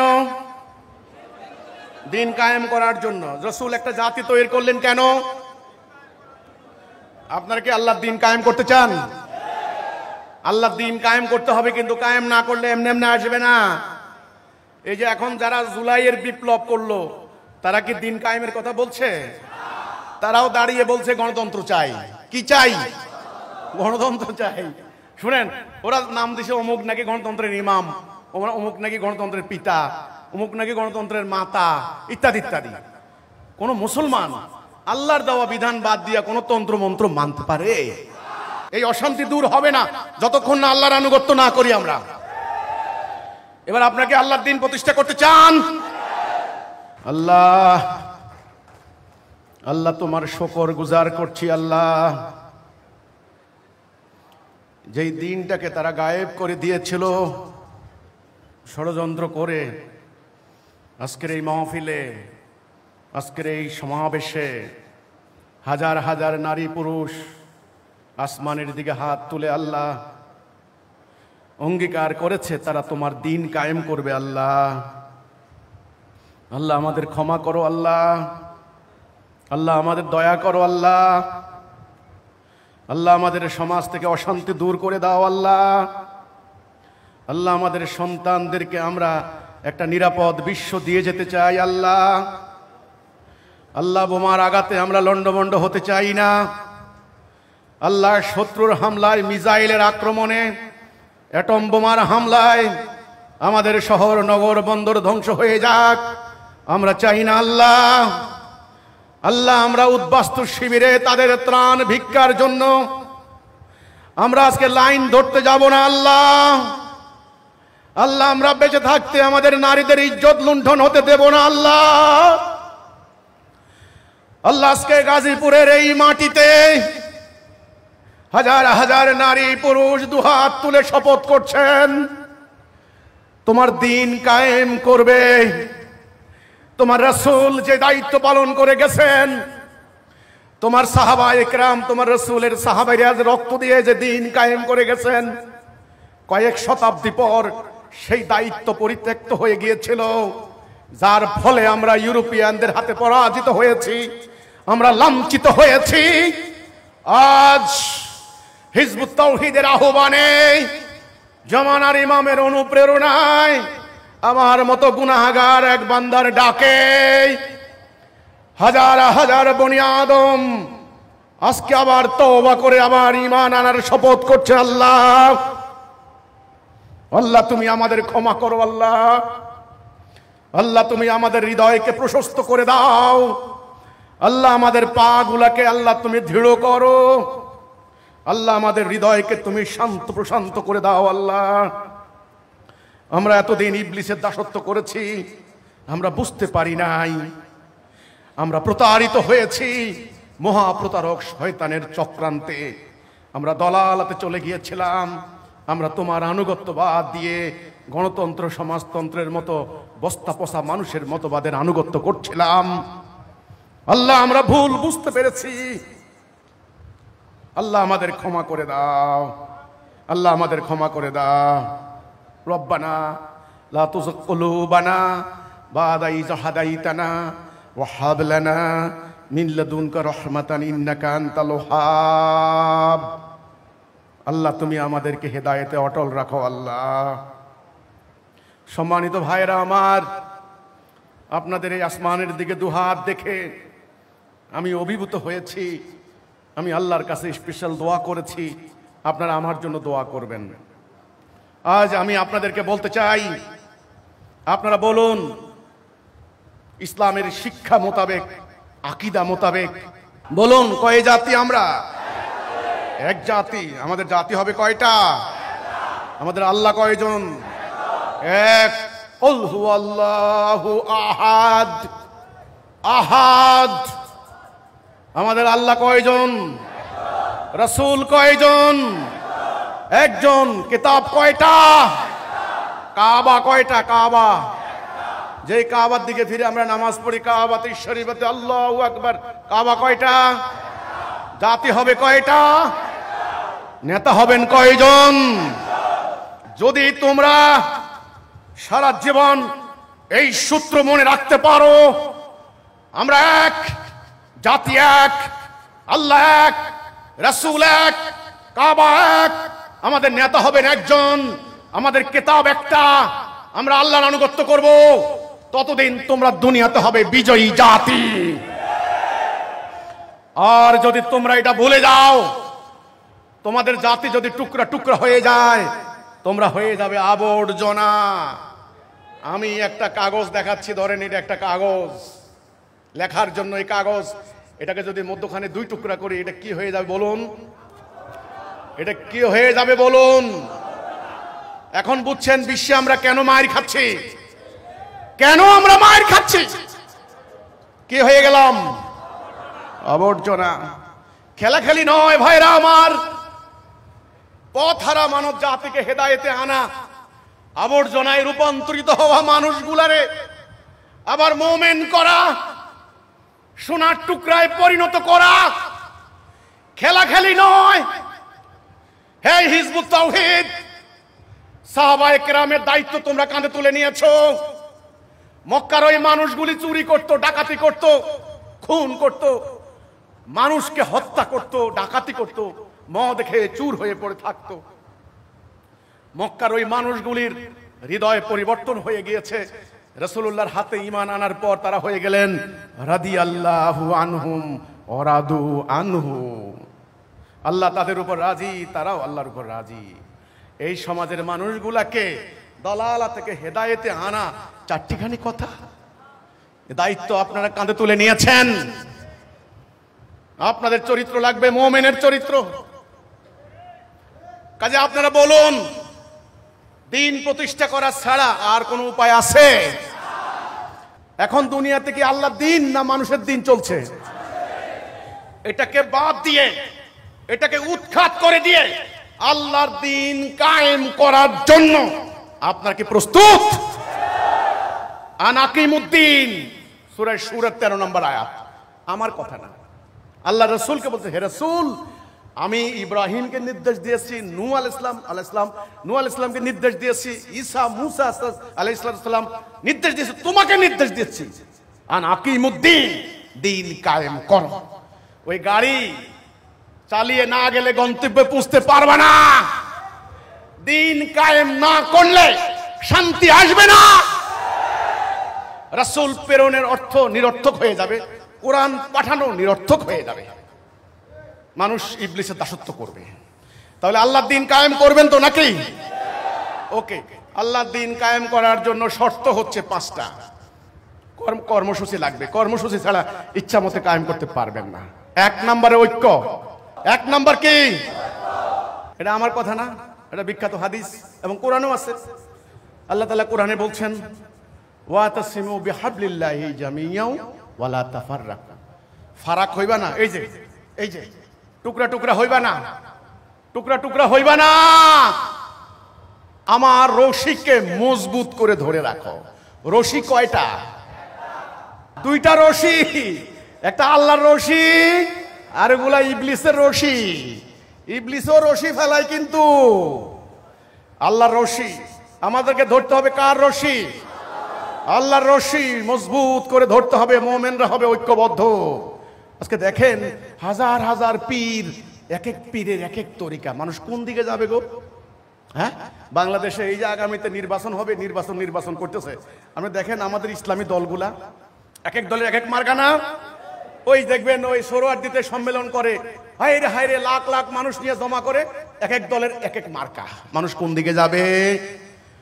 তো আমি মুহতারাম ইসলামী দলের নেতাদেরকে বলতে চাই, আপনারা যদি পারেন তাওহীদের উপরে ঐক্যবদ্ধ হন। তাওহীদ তাওহীদ। অন্য কোন সরকারের অমুক তমুকের বিরুদ্ধে ঢিল মেরা লাভ হবে না। তাওহীদ, রাসূলুল্লাহ যে ঐক্য করেছেন, তাওহীদের উপরে ঐক্যবদ্ধ করেন, আল্লাহর দেওয়া কর্মসূচি অনুসরণ করেন, তবে ইসলাম প্রতিষ্ঠার স্বপ্ন দেখেন। না হলে স্বপ্ন দুঃস্বপ্নই থেকে যাবে। আমি গুনাহগার বলে দিলাম, কারণ আল্লাহর সাহায্য ছাড়া ইসলাম প্রতিষ্ঠা হবে না। সংখ্যা দেখান, সংখ্যা দেখান, সংখ্যা দেখাইয়া কি হবে? আত্মম্বরিতা বাড়িয়ে যাবে, এটুকু হবে আপনাদের। আত্মম্বরিতা মানে অহংকার। আমাদের কত লোক, কতজন, আমাদের রাস্তাঘাটের মানুষকে মানুষ মনে করবেন না। থানার ওসির সামনে যাইয়া থাপ্পড় মাইরা কথা বলবেন। হ্যাঁ, এই তো আমরা জানি তো এগুলা। এই সংখ্যা দেখাইয়া অহংকার বাড়বে, ঈমান আসবে না। কথা বুঝাতে পারতেছি না? বুঝেন নাই? আমার কথা বুঝতে হবে। আমি শুরুতেই বলেছিলাম আমার কথা তলোয়ার থেকেও ধার। আমি কিন্তু বলেছিলাম কথাটা, এবং আমার কথা বল্লমের থেকেও ছোকা। বুক এই ফুট থেকে ওই ফুট করে ফেলবে। এই জন্যে দিন প্রতিষ্ঠা করতে হলে আল্লাহর সাহায্য লাগবে। কার সাহায্য? আল্লাহর সাহায্য ছাড়া রাসূল দিন প্রতিষ্ঠা করতে পারতেন? আল্লাহ বলছেন, ওয়াকানা হাক্কান আলাইনা নাসরুল মুমিনিন। মুমিনদেরকে সাহায্য করা আমার হক। 5000 মালায়েক প্রস্তুত রাখছি মুমিনের জন্য। আল্লাহ মুমিনদেরকে বলেন, মালায়েকদেরকে বলেন, হে মালায়েক, হে আমার ফেরেশতারা, কাফেরদের মনে ভয় ঢুকাইয়ে দাও, আমার মুমিনের পা শক্ত করে ধরে রাখো। এইবার আমার কথা, আল্লাহ রাসূল বলেছেন 5 দফা কর্মসূচি। কর্মসূচি কয় দফা? আনা আমরুকুম বিখামসিন আল্লাহু আমারানি বিহিন্না। আল্লাহ আমাকে 5টি কাজের আদেশ দিচ্ছেন, আমি তোমাদেরকে দিয়ে যাচ্ছি। আল্লাহ রাসূল বলছেন 1 নম্বরে ঐক্যবদ্ধ হও। 1 নম্বরটা কি? এক নাম্বার কিন্তু ঐক্য। ওইদিকে এক নাম্বারটা কি? তাওহীদ, লা ইলাহা ইল্লাল্লাহ। এটা হলো দ্বীনের পাঁচটা। এক নাম্বার হলো লা ইলাহা ইল্লাল্লাহ, সালাত, যাকাত, হজ, সাওম, ওটা পাঁচটা। এদিকে হলো দ্বীন প্রতিষ্ঠার পাঁচটা। এক নাম্বারে ঐক্য। এক নাম্বার কি? ঐক্য। ঐক্যবদ্ধ হইতে হবে।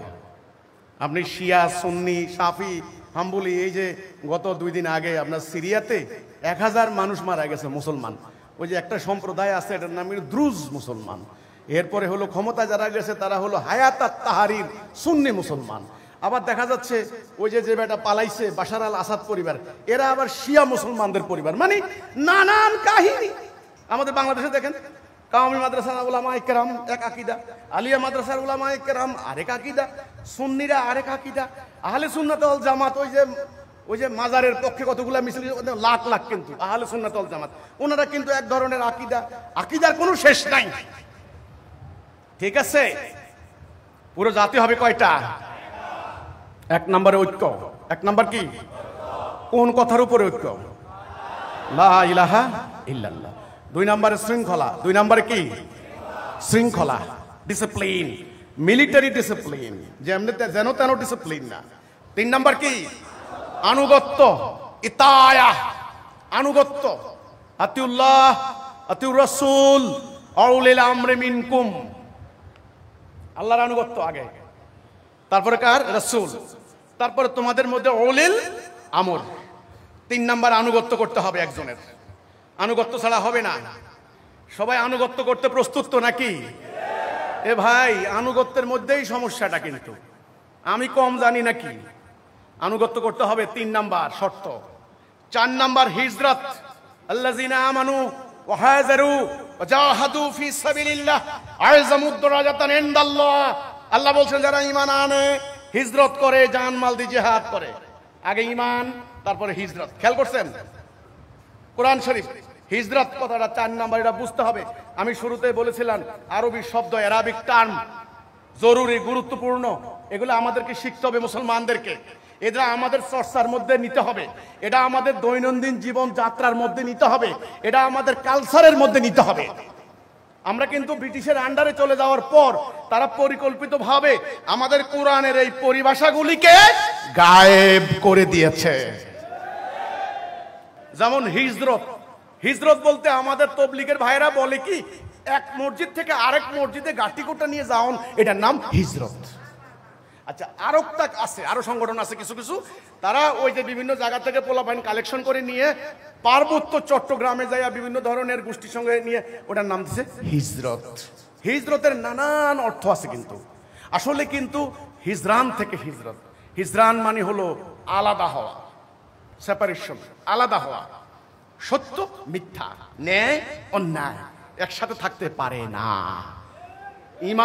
ঈমান শিরিক কুফর থাকতে পারে না। তাওহীদ শিরিক কুফর থাকতে পারে না। নবী করিম সাল্লাল্লাহু আলাইহি সাল্লাম যখন তাওহীদের ডাক দিলেন, তিনি এবং ওনার সঙ্গে যারা ঐক্যবদ্ধ হলেন তারা হয়ে গেলেন মুমিন। তারা ওই সমাজে বসবাস করলেও তাদের সাথে ধর্মীয় কোনো সম্পর্ক ছিল না। হিজরত মানে আলাদা হওয়া। প্রথমে দল ত্যাগ, সম্পর্ক ছেদ, তারপরে প্রয়োজন হলে দেশ ত্যাগ। যারা ঈমান আনবে, আপনারাই বলেছেন, সবাই রায় দিয়েছেন, সমগ্র মানব জাতি এখন দলালার মধ্যে আছে, সব এই রাস্তায়।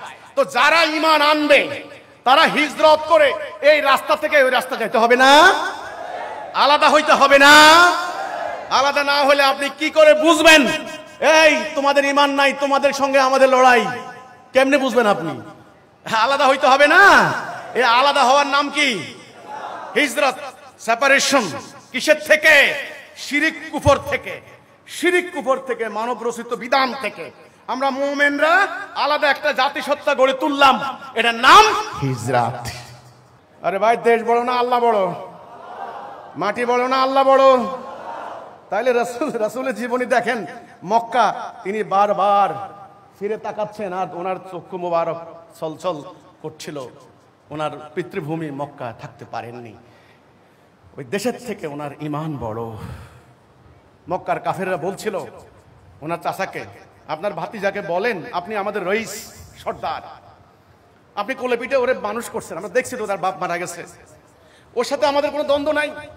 ওকে বলেন এই এই আন্দোলন বন্ধ করতে, ওরে আমরা ক্ষমতা দেব, পাওয়ার দেব, টাকা দেব, নারী দেব, সব দেব।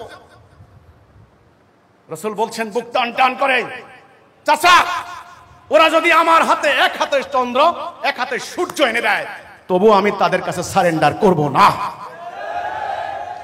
হয় আল্লাহর বিজয় হবে, না হলে মুহাম্মদ রাসূলুল্লাহ শহীদ হয়ে যাবেন। তেলে আর জলে মিশে কোনোদিন আলো আর আঁধার সমান, অন্ধ আর চক্ষুষ্মান সমান, দিন আর রাত কি সমান? নো।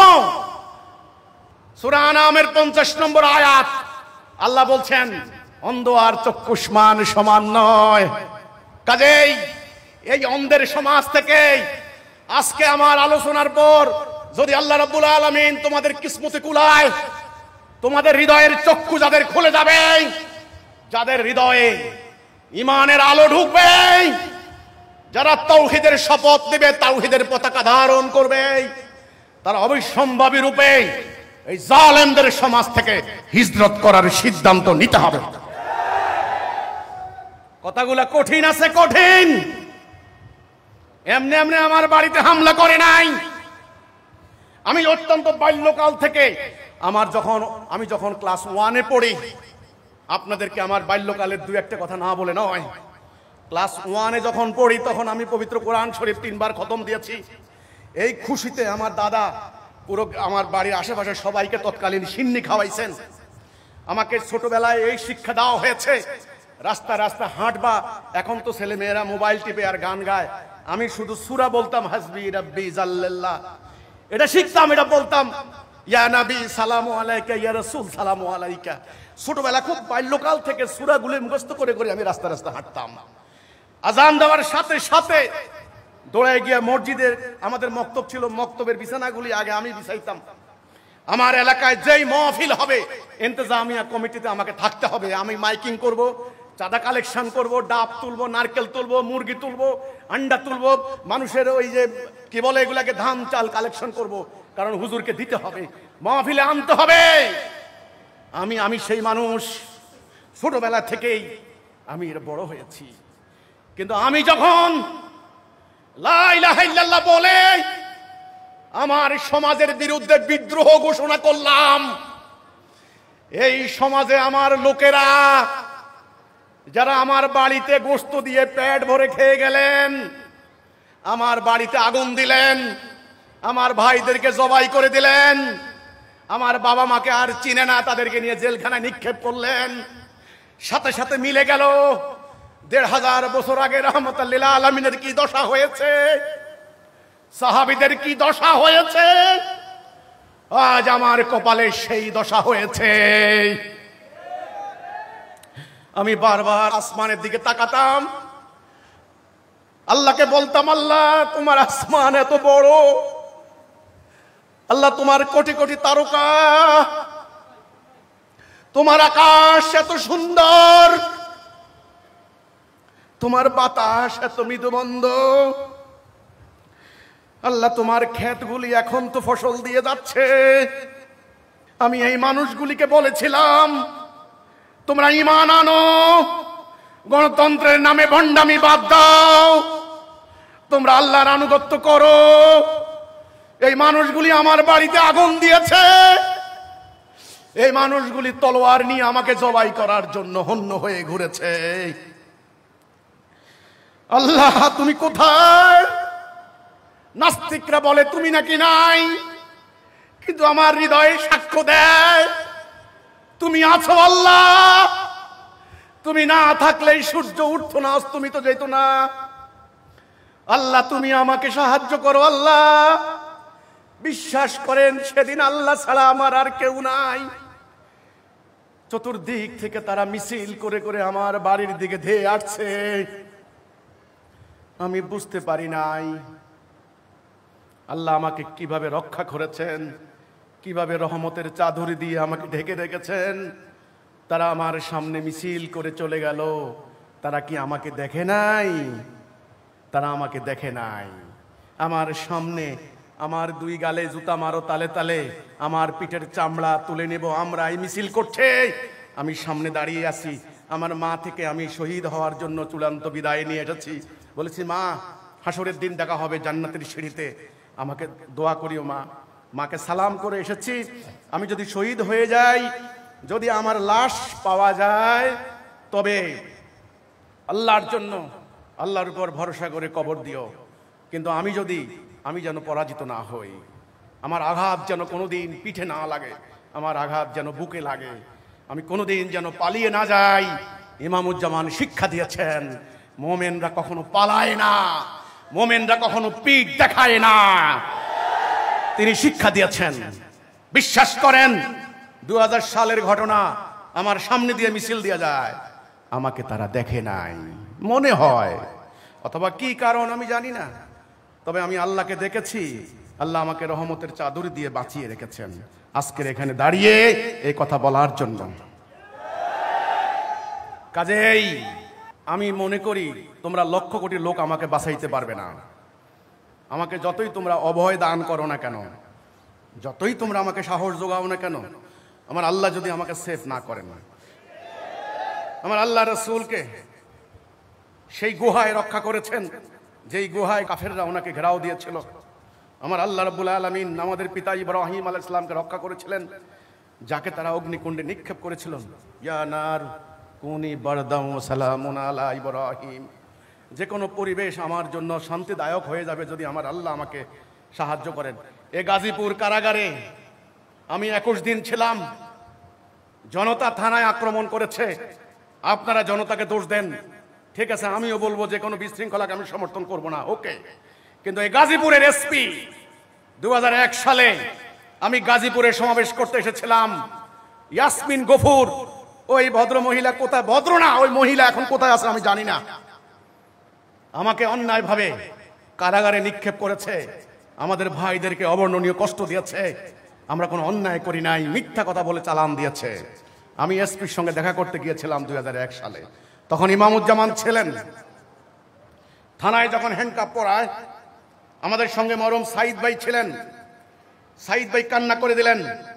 আমি বললাম, মোহতারাম সাইদ হোসেন ভাই, তিনি একটা কলেজের প্রভাষক ছিলেন, আমরা ওনাকে স্যার বলতাম।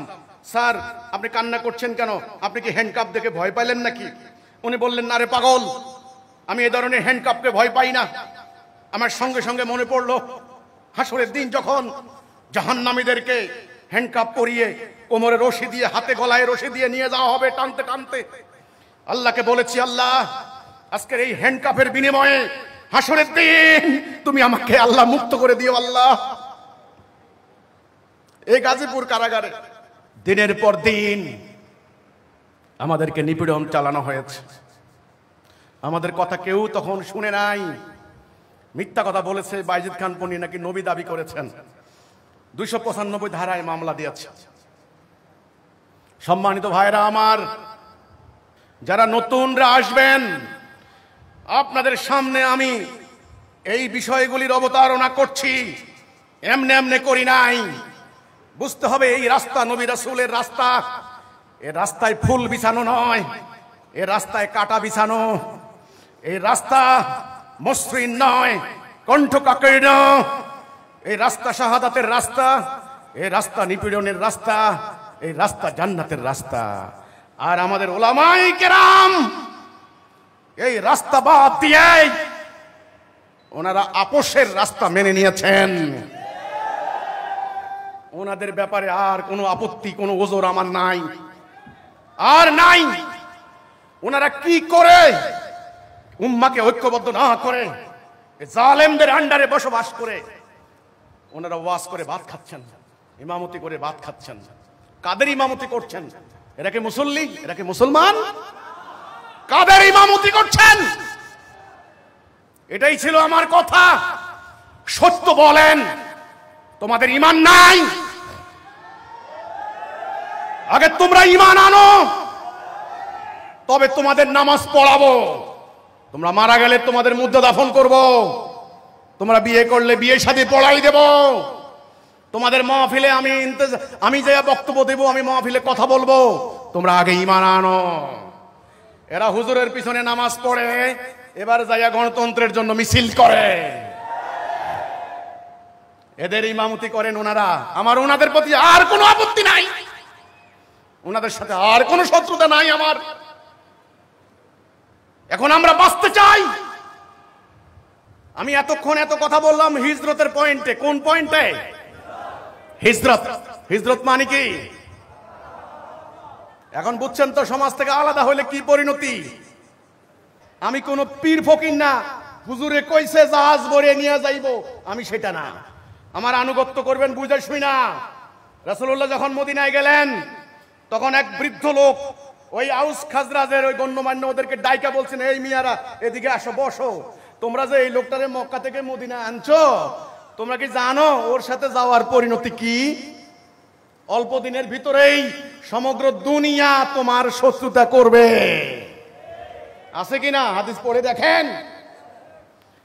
এজন্য আমার সাথে যারা আসবেন বুঝে শুনে আইসেন। আমি কে, আমি কি বলি, কি আমার চাওয়া, কি আমার কর্মসূচি, কি আমার আকীদা, কি আমার লক্ষ্য, আপনাকে আমি কোথায় নিয়ে যাইবার চাই, ভালো করে আদ্যপান্ত না বুঝে আমার সাথে আইসেন না। হিজরত কয় নাম্বার? 4 নাম্বার। 5 নম্বরে জানমাল দি জিহাদ। এই 4টে যারা পারবেন, ঐক্য, শৃঙ্খলা, আনুগত্য, হিজরত, জানমাল দিয়ে জিহাদ, এই 5 দফা কর্মসূচি। এই কর্মসূচিতে যারা ঐক্যবদ্ধ হবেন তারা একটা লড়াই, সংগ্রাম, বিপ্লব, রেভলিউশন এর মধ্য দিয়ে আল্লাহর দ্বীন প্রতিষ্ঠা করতে হবে ইনশাআল্লাহ।